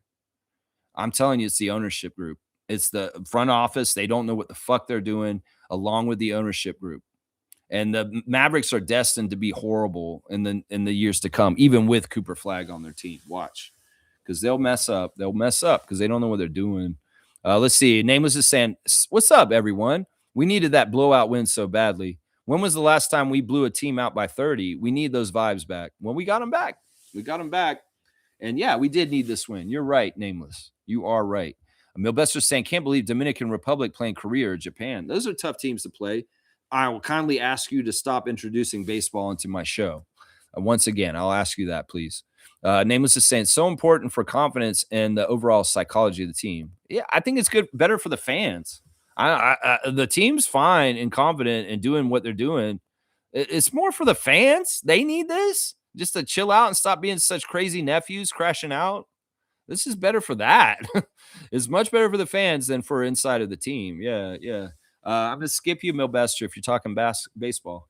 Nako's saying Giannis is an MVP and his team sucks. I suppose it's generous to call him a generational talent at this point. Ceiling still looks tall. Nako, in some ways, look, I love you, bro. I've known you for like 10 years now, but your knowledge of basketball is not right in this kind of way to make these points. Giannis is a generational talent. Giannis has already done what he's supposed to do. You can't look at him after he's already been accomplished and done what he's done and question this whole thing. He's a generational talent. Giannis Antetokounmpo is definitely that. So you're looking at from the wrong perspective. You're in the wrong direction looking at this when you put this out here. It doesn't matter this team sucks now. He got to the high of the mountain, and he got that Larry O'Brien, and that's all that matters. You know, not every player is going to be at the top for their whole career, and especially because the Bucks are another team that's very horrible front office. It's not his fault. But in some ways, I don't want him to leave still. He shouldn't leave. And just because the team's in the dumpster and not being run right in a horrible team, Giannis should still stay loyal and just stay in that market anyway. Because honestly, he's won a championship. He doesn't have to prove anything. And it's really just the NBA media machine pushing to get him out of there that's saying that. Like Kendrick Perkins came out the other day and said, Giannis has to leave now. Who told you that? Why does he have to leave now? He doesn't have to leave. If he likes being in Milwaukee because his dad's buried there and his kids go to school there and he's all set up there, why the fuck do you have to force him to leave? He's a generational talent. He's a franchise player, and his franchise is Milwaukee. And just because the NBA perceives he needs to leave, or NBA trade heads say, oh, it'd be great if Giannis was on the Knicks or he's on some other team or something, it doesn't mean he's going to leave. I think that people keep forgetting that the people that decide this are the player and the team that are involved, and neither one of them want him to leave. So it's like we can keep falling for this Giannis talk that's been going on for 10 years now, or we could just accept that Giannis wants to be a Buck for life. And if he's on a Bucks team that's out of the playoffs and shitty, so be it. He's loyal to his team, and maybe he learned a lesson from Dame Lillard when he played with him for 2 years. And he understands that, you know what, the grass isn't greener somewhere else, and I'm good right here. It could take just Dame time coming over and saying, man, I shouldn't have never left Portland, bro. Bro, if they ever ask you to leave Milwaukee, don't, man. It's a mistake. Trust me. You know, I can read this from the outside. It's just the NBA hype machine and Adam Silver want to stir the pot. They want people to engage and check in, and they use Giannis as a golden boy ticket of like talking about it. But I don't think he's ever going to leave. I really don't. And I don't think he has any problem if he doesn't win another championship again. He's accomplished. He's got a championship. There's a lot of players that didn't get a championship. He did it. So it's like, if I was a Bucks fan, I'd be like, thank you, Raptors Freak, for saying this. We love Giannis. We want him here in Milwaukee, and we're sick of all the dumbass noise around the NBA about him leaving us. It's like, why is there such an offensive movement by the NBA media machine to push Giannis out of Milwaukee? Why? Because Adam Silver wants money. He wants him on a bigger market, just like Luka got moved to the Lakers. You know, that's it right there. Maybe they'll have to force Nico Harrison to be hired by the Bucks, and he'll force trade Giannis, unpopular against the league, because Adam Silver made him do it, just like he did when he made him trade Luka from the Mavericks. That's what I see it as, man. That's what I see it right there. I don't think he wants to leave. Let's keep going. Stargate saying Cooper Flagg is a very, very good player, no doubt about it. But my contention is the way he was portrayed coming into the league. Yeah, it's a little overblown. Con deserves it more. Doesn't it seem like it? Stargate saying Giannis did not come into the league being portrayed as a generational talent, Nako. He had to earn it first. Your logic is flawed. He's looking at it from the wrong perspective. He's looking at it looking back, and he doesn't understand looking forward. Because in some ways, I don't think Gerald was watching the NBA when Giannis was a rookie. It's a long time ago now. We forget Giannis is like a 12-year player at this point. He's been around since like 2015, and I don't think Gerald started watching until after the championship. So in some ways, he doesn't have the timeline to look at this correctly. That's what it is. Smooth saying NBA is desperate to find an American face of the league now that LeBron and Steph are on their last legs. That's the reason for all the Cooper hype. That's part of it. I mean, it is partly trying to sell jerseys and trying to do that kind of stuff. But that's why I hate this system. It's like, don't get ahead of this. You've got guys that are already maturing on the tree as a fruit for being faces of the league. And, you know, Scotty Barnes is one of those guys, you know, the SGA. Just because he's Canadian, you don't want to put him as the face of the league. You don't want to put Wemby as it because he's a French guy. You know, you want to put Scotty as it because he plays for the Canadian team. You know, there's guys in the league that could be the face of the league. They don't need to rush Cooper Flagg on a promise and hype. They could actually just go get people that are actually doing it already and are maturing as fruit as players in the league, and they deserve it. They could do this. It's just that they want to anoint and pick who they want to be it, and they'll force it. And sometimes it works and sometimes it doesn't. Most of the time it doesn't if it's forced. And that's what I'm saying right there. That's it right there. That's right. Let's see. Stargate saying exactly smooth, but there's another factor that people are afraid to admit. It's not just that he's an American player. It's also that he's a Caucasian American player. I mean, I will not disagree with them in that one. And please don't come back with not everything is about race, pushback. Now, the people that put up the not about race stuff are usually racists, honestly. Like, seriously. In some ways, they're racist because they want to use race when it's convenient, like to be racist against people. But when people cry wolf or say something like, oh, that's racist, they're like, no, don't use the race card. Don't make this about race. That's convenient bullshit by gaslighters to say, no, you shouldn't make this about race all the time. listen, I'll be fair. When something is about race, we'll talk about it about race. But when something is not about race, we won't talk about it about race. But the fact that this is a white kid is a factor in this. I'm sure it is. I'm absolutely sure it is. Dennis Rodman said some shit about Larry Bird a long time ago. And in some ways, there's truth to what he said. In some ways, there's truth to what he said. That's right.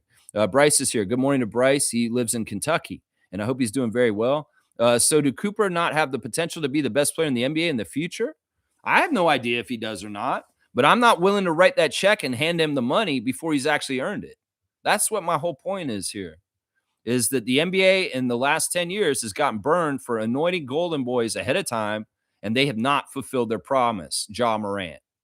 And I'm not saying that Cooper won't do it and he won't get there, but they're doing it ahead of time once again. And I think it's disrespectful to the guys in the league who have earned it, and they deserve that shine and that talk and that hype more than he does.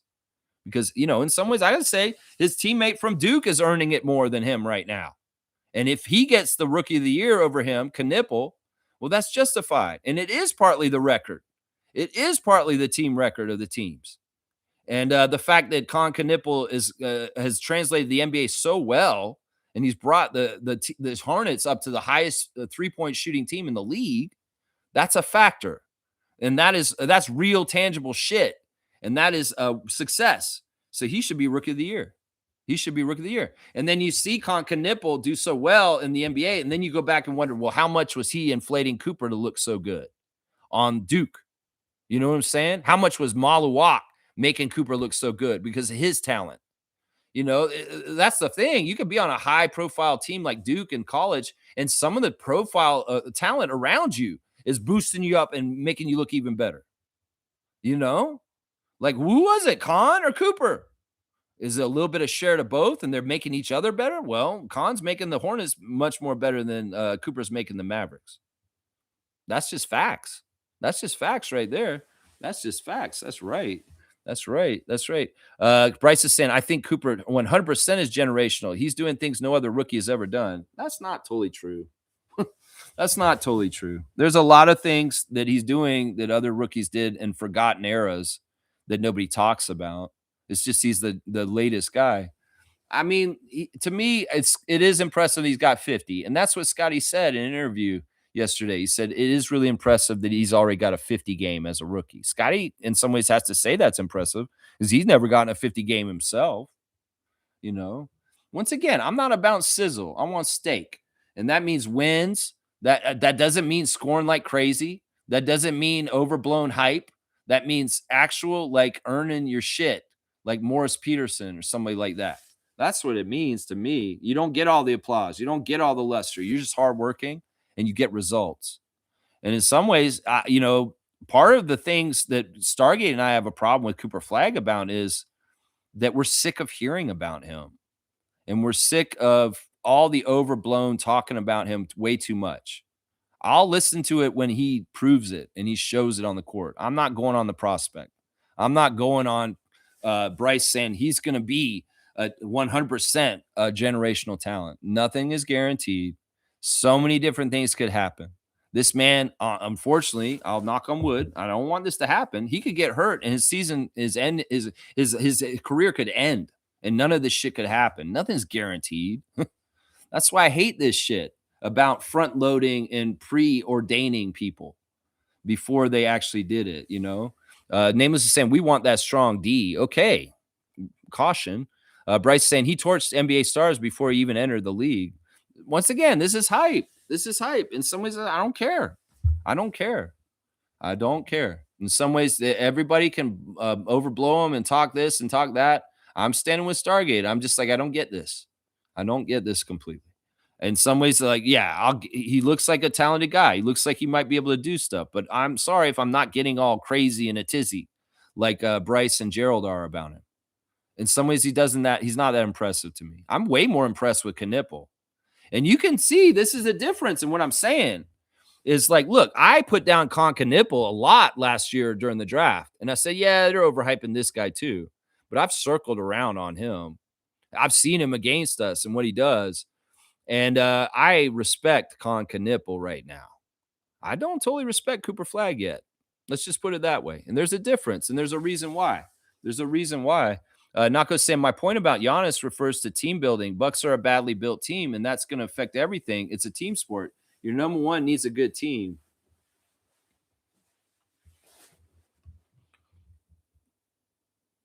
Yeah, but that doesn't make any sense. It doesn't go. It's not good for comparing Giannis and Cooper. You can't do this. You can't do this. This is totally different situations. You know, the Bucks are in the post championship thing. The Mavericks have not won since Dirk, and that's a long time ago. And it's just not the same situation. You can't do this. And your point is that, yeah, you need a team to be good. Well, duh. Everybody knows that. That's not that. This is not pertinent to Cooper Flag. What we're saying is, and what Stargate originally started this conversation about is they hyped him up to be such a game changer that he'd instantly make the Dallas Mavericks a contender in this league. And he has not done that. And who gives a shit about who's on his team otherwise? Even if he had all the great players he was supposed to have that were old on his team that didn't play really this year, like Clay and Anthony and Kyrie, he has not come through with what they said he would be. And that's the only point that Stargate was trying to make. And I'm standing with him as saying it. That's the difference right there. They sold us all kinds of crazy shit last year, and they're overhyping of him on ESPN. And it's just, I'm just saying it's not translating. It's not showing what they're saying. And that's all. That's all I'm saying here. He could get better and develop and become a generational talent like Bryce is saying here. But I'm just saying this is not matching up. And that's the whole original point Stargate said. That's it right there. That's it right there. Yeah. Yeah. And he's going to say it here too. Name is saying, I got the magic dick. Magic. Okay. What are you doing? What are you doing? Come on now. We're not trying to do this. We are not the Atlanta Hawks and doing Magic City night. Come on now, guys. Think about the children. Bryce saying that's fair, but the NBA is different nowadays. One player can't just win anymore. The league is really good. I think this is very true. I think what Bryce is saying is a good point. You know, the day and age of LeBron or Kevin Durant just taking over in a singular player, having that kind of power to just take over, it's tough because we see that in the old days with Michael Jordan, Charles Barkley, Dr. J, Larry Bird. You know, these guys all could do this. They could single-handedly win games because they're just like that. But maybe the team game has evolved to a point where you can't do that. And maybe that's why we should stop getting on Scotty to say, Scotty, you need to just take over the game like a superstar would back in the day, like Michael Jordan. Because maybe the game's evolved and it's more like you have to have a team effort and a team everything to add up to it.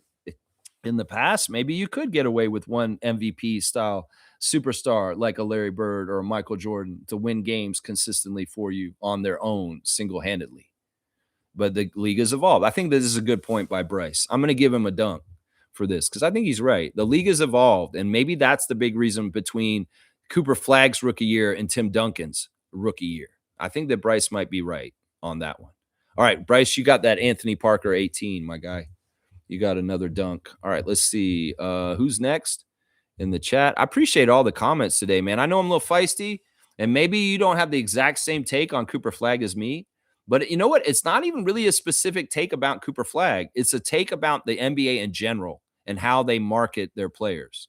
I'm not necessarily coming at Cooper. I'm coming at Adam Silver is who I'm coming at for this, is what I'm saying. Let's see. Fiercely saying, I'm not giving up on Grady, and I appreciate Darko's support and acknowledgement of the extra time he put towards his evolution. I was so happy when he hit that three and felt his relief. Well, that's the thing. Grady's fighting for his career, and he damn for sure better go to OVO Center all those free time and put up shots as much as possible. That's what he's got to do. That's right. Raptors champ saying RJ dropped the three-pointer and Dallas called timeout, and Darko pulls RJ to the side and shakes his hand for the three-point made, but goes right into talking about missed defensive details. Salute Coach Darko. Yeah, I saw that too. And they talked about it after the game that, RJ's playing fantastic. He's hitting shots. He's in a groove. And meanwhile, he's coming off the court and Coach Darko's criticizing him for missing a defensive assignment. That's awesome. And I'm totally with you on that, Raptors champs. That shows that Darko's a really good, effective coach. After the game, RJ talked about it. He said, yeah, coach was calling me out for missing a defensive assignment, and he was right. And, that I love coach for that. He makes me better. That's basically what he said. So, yeah, that was a cool moment. I'm glad you brought that up. Let's see. Name was saying, I miss Jacoby Walter's old hair. You miss his crazy floppy hair? Man, I'm so happy he doesn't have it this year. In some ways, it's like I never like players having things that could get in their face as far as their eyes. It doesn't make sense. You're a shooter. You need clear vision. Gary Trent used to have crazy hair that would flop in his eyes. And I'm like, bro, you're a shooter. What are you doing, man? You need to be able to clear vision, you know? And I'm glad Jacoby cut his rookie hair off because he may be shooting better this year, partly because of it, right? Bryce is saying, and of course, the NBA is looking for a new face. Cooper and Wemby are the talents being pushed. I see nothing wrong with it. American or not, if you're good enough, you're good enough. Well, that's what I'm saying, Bryce. The man ain't earned nothing. There's a bunch of rookies in this league, like Colin Murray-Boyles, Jeremiah Fears. There's Derek Queen. There's VJ Edgecombe. There's so many different rookies. They ain't getting the same treatment as Cooper Flagg. And that's all Stargate and I are talking about right here. And in some ways, his implication about the color of his skin is part of it. And then the other part of it is that, they want it so badly. And once again, I'm criticizing the NBA and the marketing and Adam Silver more than Cooper Flagg. Cooper Flagg could be the real deal and come through, but they're giving it to him preemptively, too early. And that's the thing that I have a problem with. It's not that whether Cooper Flagg's going to be good or not. It's the machine. And you can say, oh, they got to have somebody do this. There's other guys they could do this that are further down in their career. They should wait a little bit.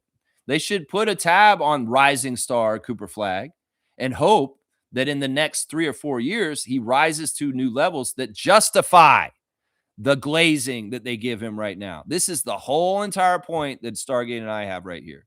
They put the cart before the horse.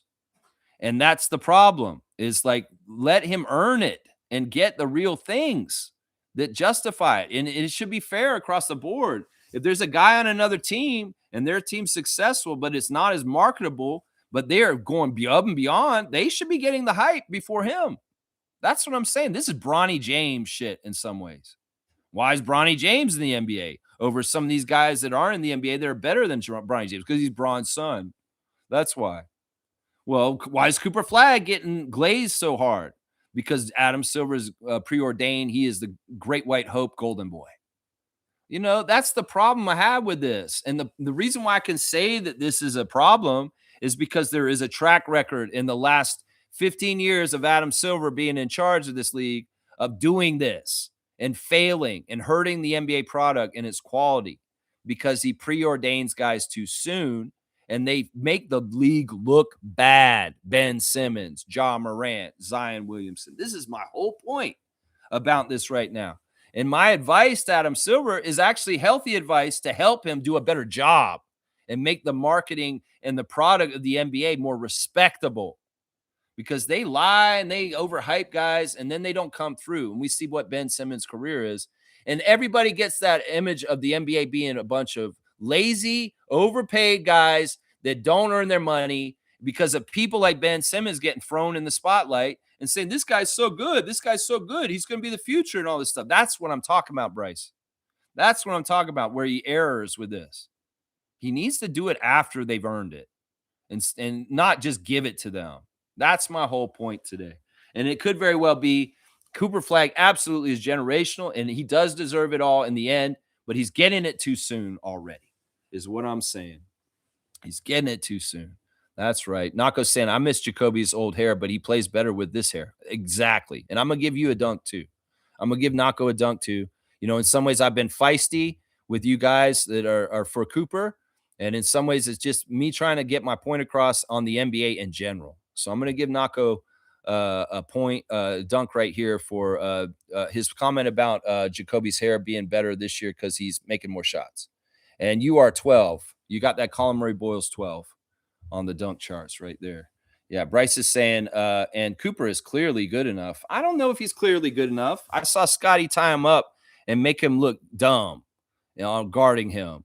Once again, I'm the kind of person, if the NBA overhypes somebody, they have to earn it even more. That's the problem right there. It's like, in some ways, if you're like me in Stargate, you hear them glaze them so hard. Well, they better really earn it, and they better be extra special. He can't be some run of the mill, just like, okay, yeah, that's not, and somebody's not doing that for me, at least. He has to go way above and beyond if he's going to meet the expectation of all the hype. That's what I'm saying. And it's not meeting. You can say he's clearly good enough. I don't know if he is. There's no guarantees about tomorrow. Like I said, he could get hurt and never play again before the end of the season.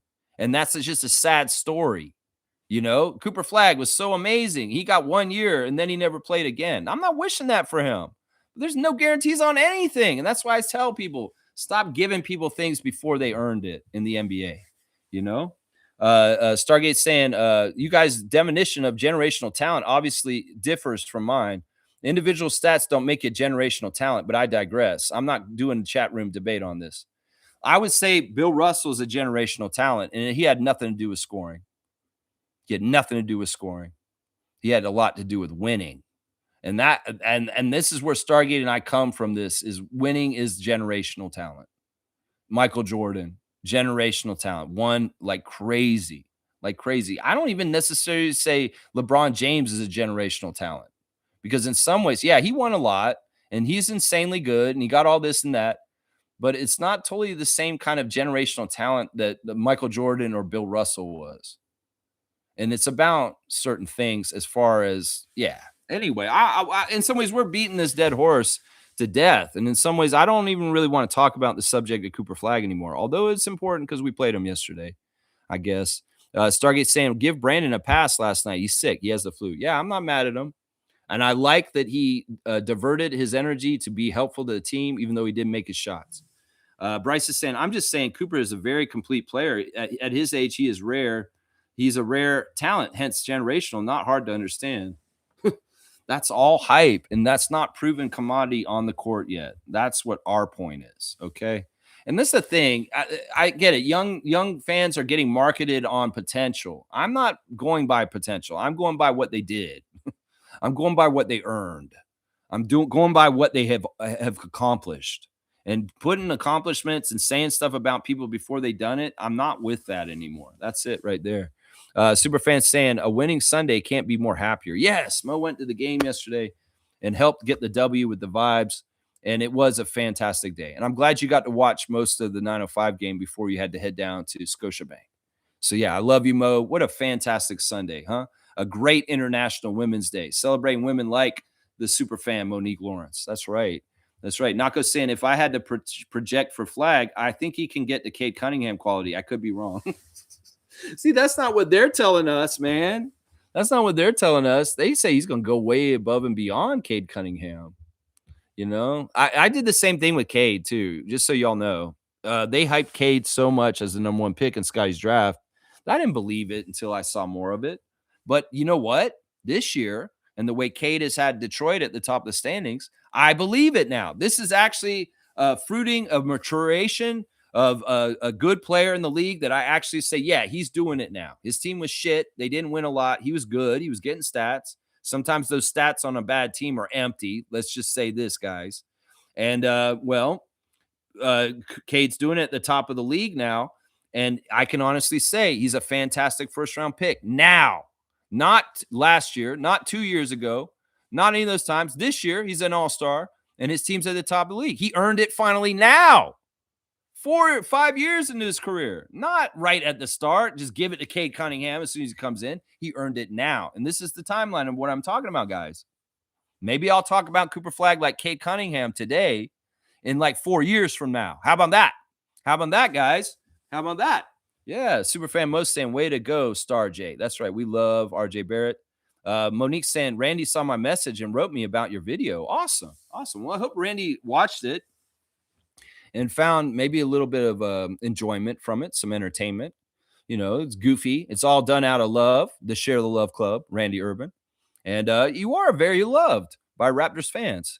And in some ways, that speaks a lot to your natural kind of charm and just ability to be a personable, cool dude. And, because there's a lot of people that can be involved in the Raptors broadcast and we don't like. Trust me. I went off on Brad Fay earlier. Yeah, you're a liked person. You're a popular person in Raptors world. Probably a lot of it from your Raptors Tonight work. Seriously. Yeah, I'm glad he saw that. And who knows, maybe Randy will check me out more often. Who knows? Maybe like, yeah, I remember that guy from Real Sports. Yeah, that was a couple years ago when I saw him. That's right. Trevor's saying not every night Ingram's going to play good. He will have an off night. Some nights he has to he has been the best player most nights. Well, that's of course true. And that's why the diversification of Barnes, Barrett, and Brandon and Ingram and Emmanuel too is gives Raptors options just in case Brandon is having a flu day. So good. We got RJ. He's like another engine in the car to kick in just to keep the car moving. And that's good. That's good. Most saying 50 wins for Drew. Good to see you in the 905 chat, Fiercey. Yeah, we had good, strong Raptor Freak family in the 905 chat yesterday. It's always fun to be in there with you guys. I feel like I talk a lot in there, but in some ways it's fun. I like making jokes and talking to people and setting things straight. Yeah, I try to set those Markelle Fultz fans straight when they're trying to talk about Markelle needs to just take over and be selfish. I'm like, oh, no. Drew Jones ain't going to have it. He'll find the seat in the bench real fast if he tries that. Seriously, he will. That's right. Bryce saying, do y'all think Mamu will accept this player option next season? This is a great question, Bryce. And I have been thinking about this a lot more as we get closer to the end of the season. But, I don't know if it's going to happen, man. His price has gone way up. He's definitely somebody who can say the price has changed, Bobby. And I think this is going to be like a Bismack thing. It sucks. I hate to say it. Bismack Biyombo comes to Toronto, plays 1 year for us, and he has an outstanding year. And then Orlando throws a huge amount of money at him in the offseason. And he's a 1-year Raptor, a legend, a cult classic Raptor legend. Bismack Biyombo, that 1 year, he had that fantastic block on LeBron in the playoffs. Just an amazing player and somebody I still love and like. And he's on the Spurs right now. But this could be what happens. Lou Williams, another one and done. Kawhi Leonard, guys that come and play for the Raptors 1 year, and that's it. And so we should soak up the Mamu while we got it, because I'm pretty sure he's not going to be on our team next year. I'm going to say that right now. I think that if he takes the money with us, it may not be the best financial decision for him, because he could make a lot of money this summer. He's been such a valuable player for the money we paid him this year that he can command a good contract this summer. And it really is going to be up to how much Bobby values him to what he would pay him. And if that can match what he is willing to take, or if there's a shitty team out there in the league and they're willing to throw a huge amount of money at Sandro Mamukelashvili, he'll go and take that money, because you got a limited time to make money in the NBA while you're young. And I wouldn't fault him for that. I asked Alessandro, his friend from Italy that takes pictures for him, his personal photographer, and he's really coy about it. And we both agreed, Sandro's a young guy who needs to make as much money as he can. That was basically what we said. He didn't say for sure he wouldn't come back to Toronto, but that's what we came to the conclusion of, both of us. And I agree. It's like it's his life. If he does the work and he does such a good job on a low-paying contract this year for only $2 million a year, we paid him $2 million this year. You know that, right? He's going to get like 7 or something like that, or maybe even 10 million for next year, and rightfully so, because he's become a regular rotation player, a very useful player, and somebody will pay him that money. It may not be us. So I want to brace for this, guys. I want y'all to brace for this. It could be in his heart. He says, no, I love Toronto. I love playing for Scotty. They gave me a chance. I got regular rotation here finally. They're the ones, in some ways, I want to continue playing there. I don't know. I don't know Mamu well enough in his heart whether he would take loyalty and good vibes and feeling like he's building something here to continue here for less money, or go take the big money somewhere else because somebody else has more room in their salary cap and a better spot for him as far as that financially. That's the thing right there, man. I think the signs point to him not being a Raptor next year. I'm going to say that right now. That's in my educated opinion. But if he is, I'll be overjoyed. And I would love him to be on the Raptors. Don't get it twisted. I'm not saying I don't want Sandro on our team. I'm just thinking about the whole situation and what's realistic. And the young man has only got a few years of earning in the NBA. He's got to go get that big money this summer if somebody's going to give it to him. And I don't know if it's going to be Bobby. Yeah. Monique saying great post-game interviews. Yeah. For both teams yesterday. Great ones. Yeah. Hoop Queen ladies were at the game last night. It was exciting. Very cool. Very, very cool. Trevor's saying Spurs demolished the Rockets last night. That's good. That's good. Like I said, the Rockets are not in the tier with the top teams we just recently played. They are susceptible, and they can be beaten in the fourth quarter because they're not as tight at that time. And in some ways, they're similar to us in our spot on our conference and their spot in their conference. So we could beat them in Houston tomorrow, guys. I feel really good about it. It's just we got to play like we did yesterday with strong execution, low turnovers, and playing very well off each other. We can beat Houston tomorrow. I believe it.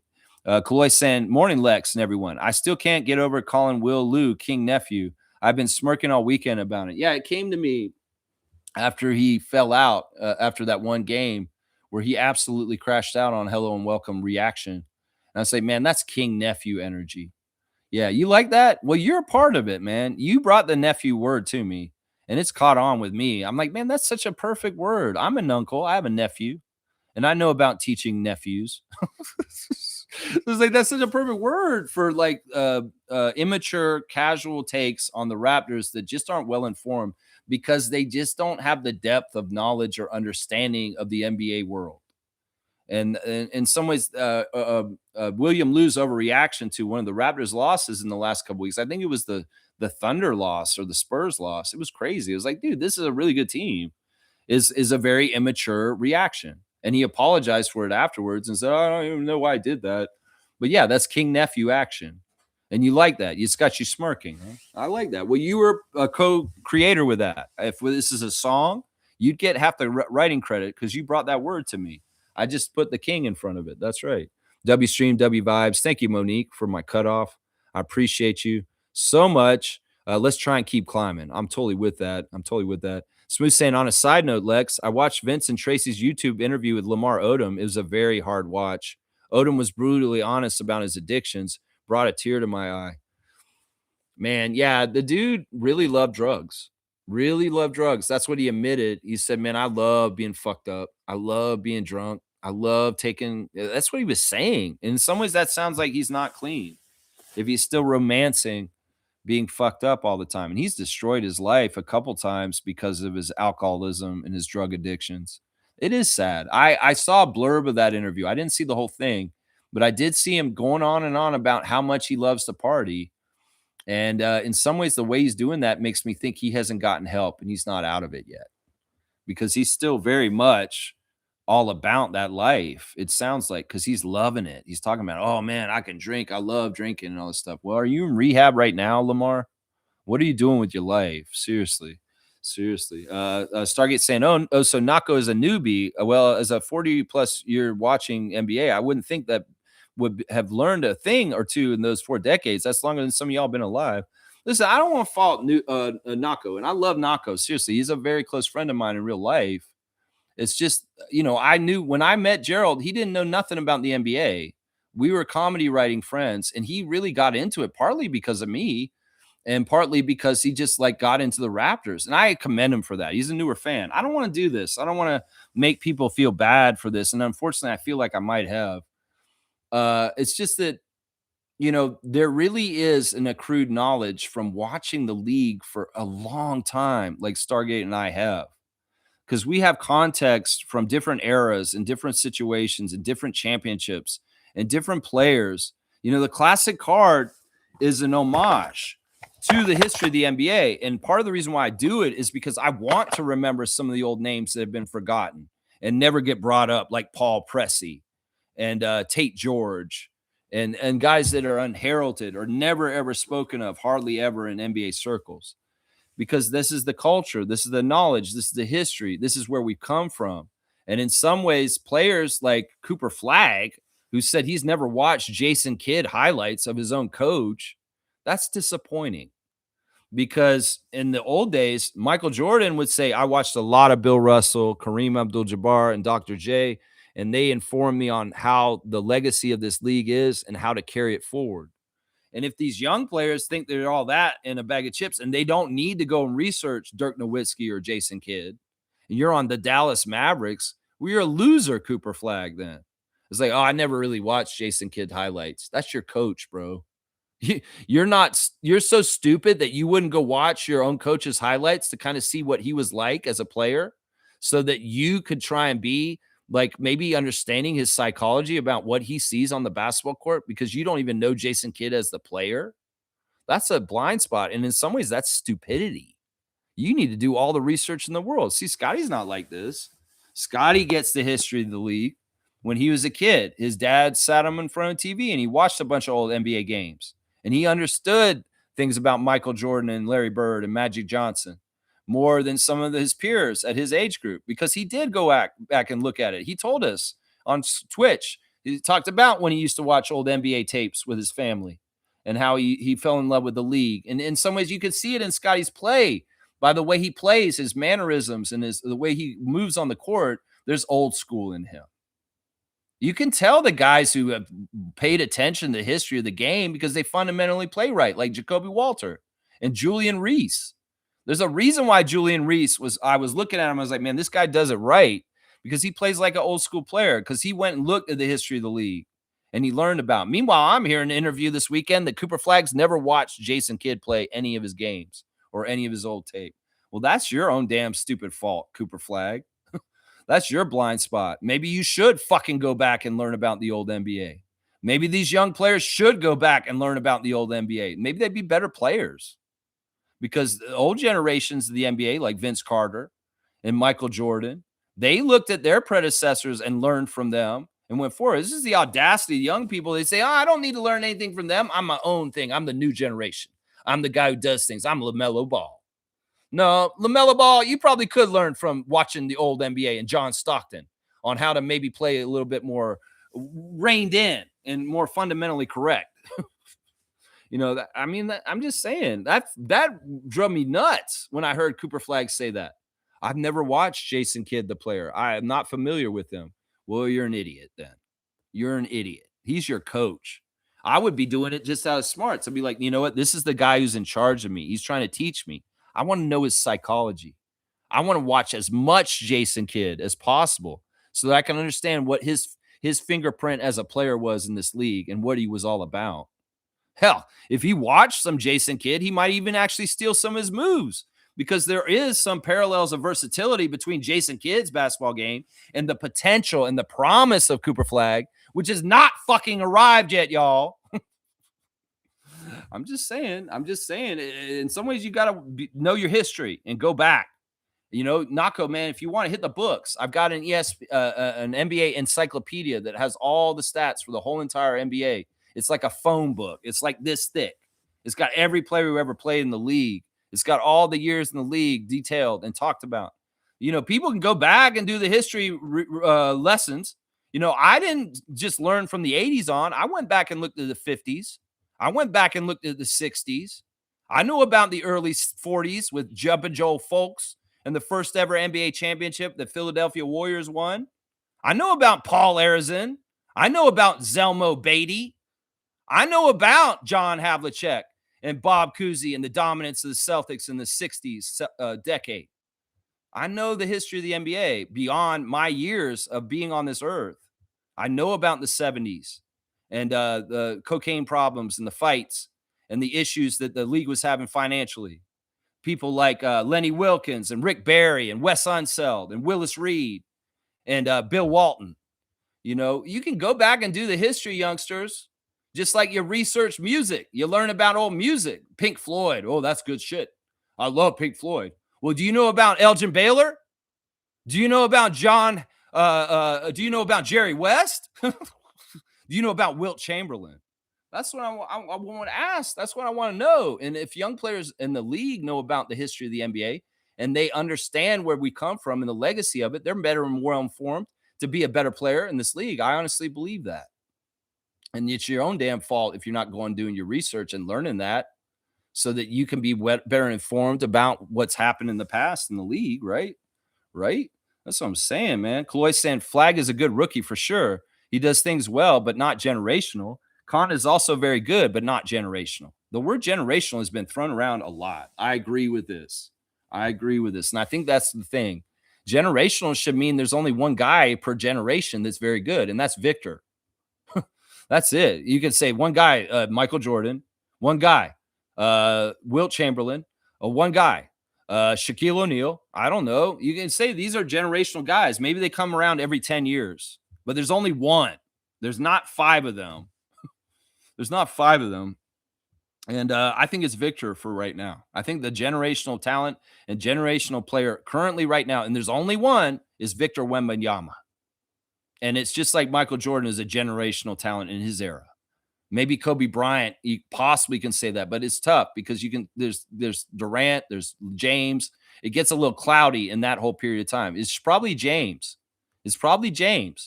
But is it Kobe? I don't know. Do you say Kobe's a generational talent? Probably. You could probably say that and it fits. It's tough. But if you're saying it's a generational talent, it should be only like one guy. That's the whole generation, right? Right? Stargate saying, I've seen so many Cooper Flags come and go over the years. Yeah, you were calling him Keith Van Horn last year, right? Last 40 years. Thank you, Lex. Nephews don't understand the uncle's logic. Well, seriously, I don't want to do this too much because in some ways I don't want to make it an age thing, but it is true.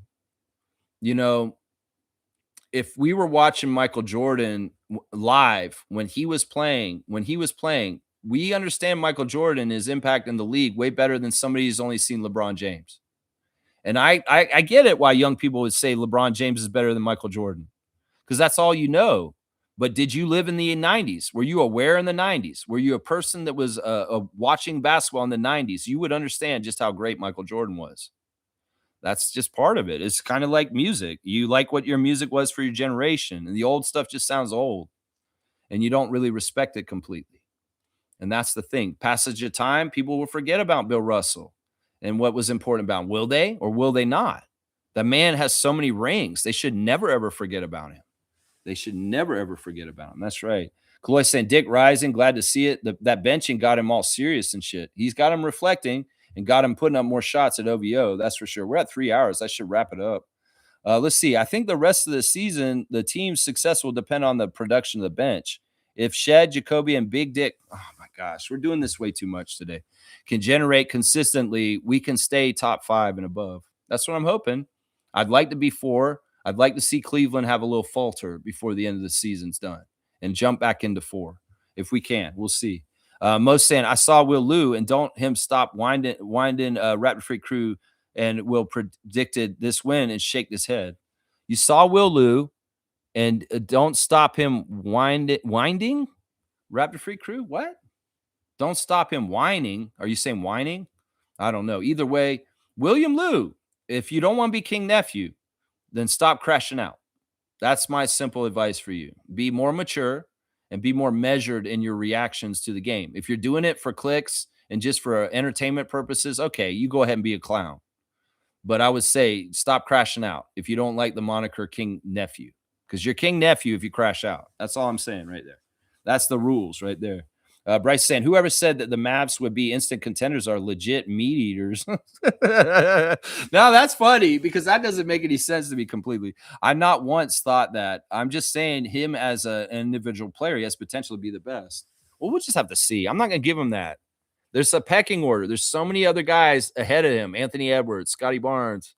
There's so many other guys that are ahead of him already. Paulo, he's got to pass these guys one by one. And before I'm going to say he could be the best. Nah. And I appreciate you saying you never thought that you didn't say that the Dallas would be best. I mean, a lot of people thought they for sure would be a playoff team. And maybe that was a realistic thought with the team they had on paper. But even then I saw it. I was like, you can't trust these guys to do what they're going to do. You're going to trust Kyrie and AD to be on the court all season? You're crazy. And I was exactly right. Both of them were not on the court most of the season, especially Kyrie. So it's like, yeah, and you guys can go ahead and over-importance the shadow and the ghost of Klay Thompson and think that he's all that in a bag of chips like he was on Golden State. No, you saw the reality of Klay last night and where he is in his career at this point. Yeah, he's coming off the bench, and he's definitely not the splash brother that he was next to Curry at this point. No, it's age will catch up with all of us at some point, right? Age will catch up with all of us. Stargate saying, I'm coming at people who don't think for themselves and allow the NBA to use the Jedi mind tricks on them with their media, often media-driven narratives, which have no basis in basketball fact. Let's take this and apply this to the political world. And that's why critical thinking and knowing the truth and understanding it, you cannot listen to state-sponsored media of the United States anymore because none of it is true anymore. And they're going to lie for Trump all kinds of different ways, left and right, sideways, up and down. So understand, we're in a new era where the media is actually state-sponsored, like North Korea or China, and they are not going to tell you the truth about things anymore, whether it's CNN, Fox News, or any of them. Fox News has already been doing it a long time. Just consider all the mass media in the United States to be Fox News at this point, is basically how you should look at it. Yeah, the Jedi mind tricks politically can be applied and looked at a similar way as the Jedi mind tricks in the NBA world. They're telling you what to think about Cooper Flag and all this stuff. They're training you to make him into a big, huge economic force.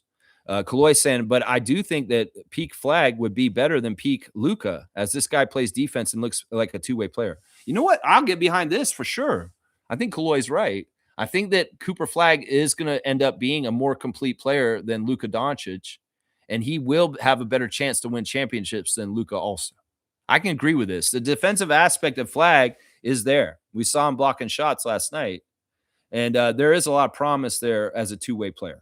So I completely agree with Kaloy on this. See, I said something nice about Cooper. I think he's going to be better than Luka. Everybody say, well, Luka's one of the best in the league. Honestly, is he? Is he really one of the best in the league? Or is he just another symptom of the overhyped NBA machine we're talking about today? Yeah. There we go. We're getting somewhere here.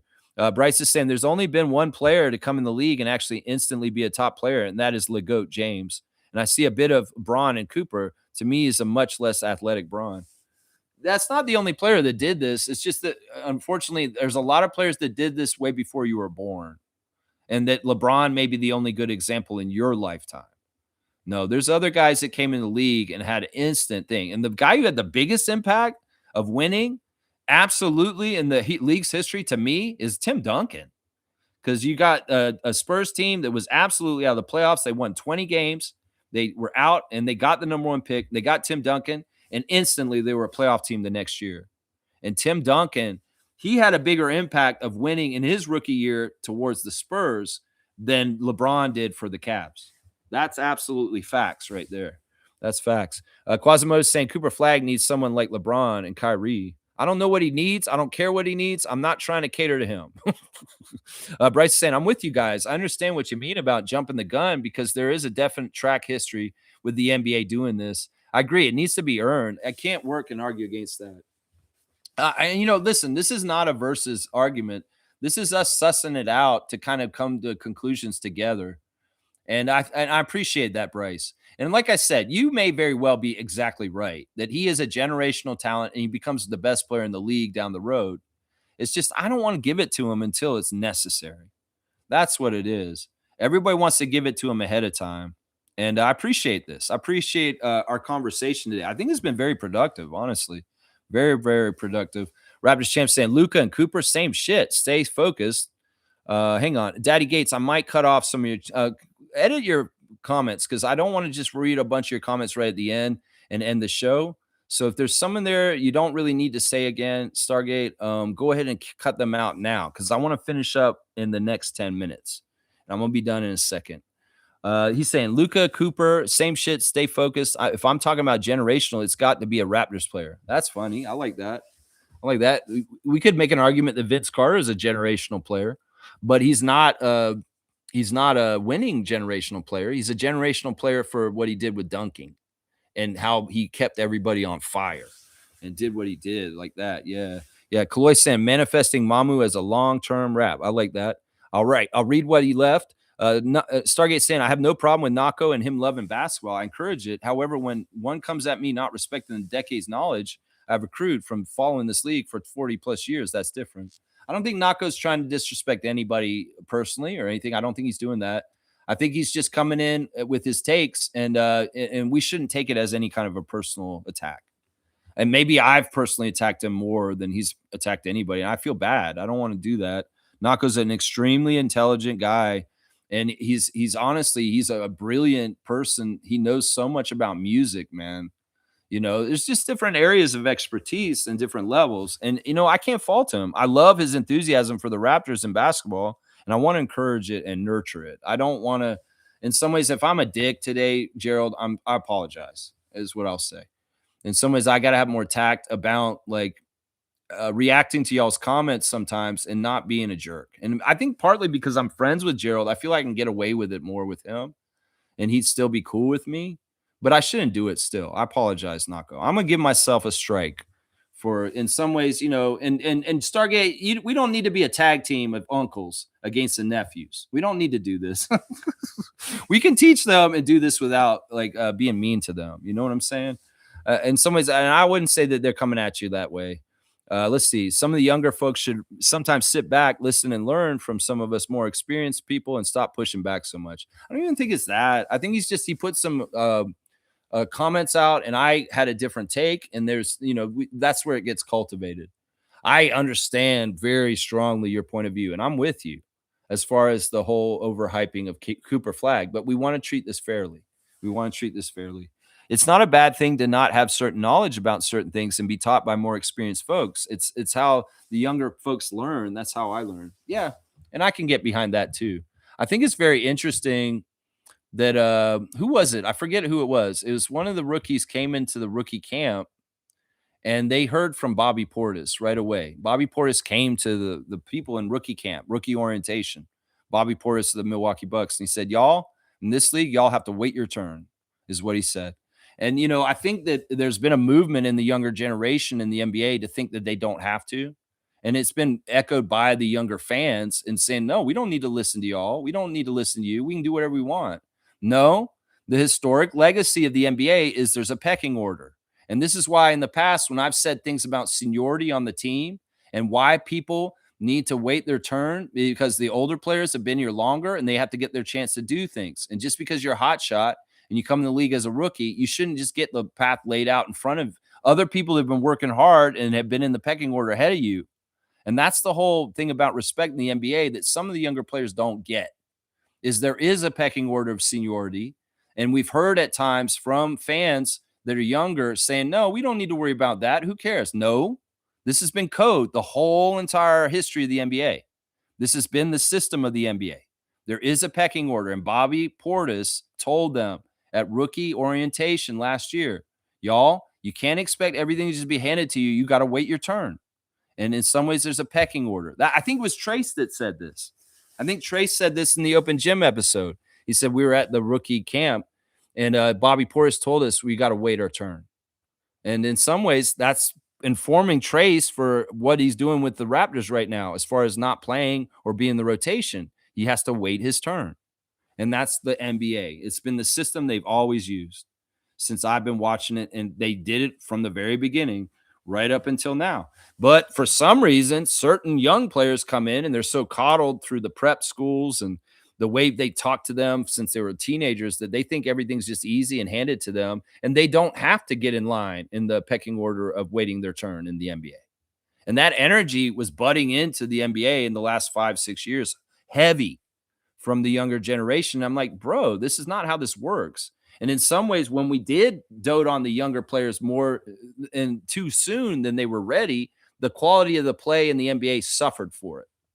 And we had bad NBA games because they weren't fundamentally correct yet. They hadn't waited their turn in line and seasoned themselves to be proper NBA players because they came in thinking they were hot shit and they didn't need to and they could cut in the line. That's part of what we're talking about here today, too. And this is crazy because, look, Kobe's generation, Vince's generation,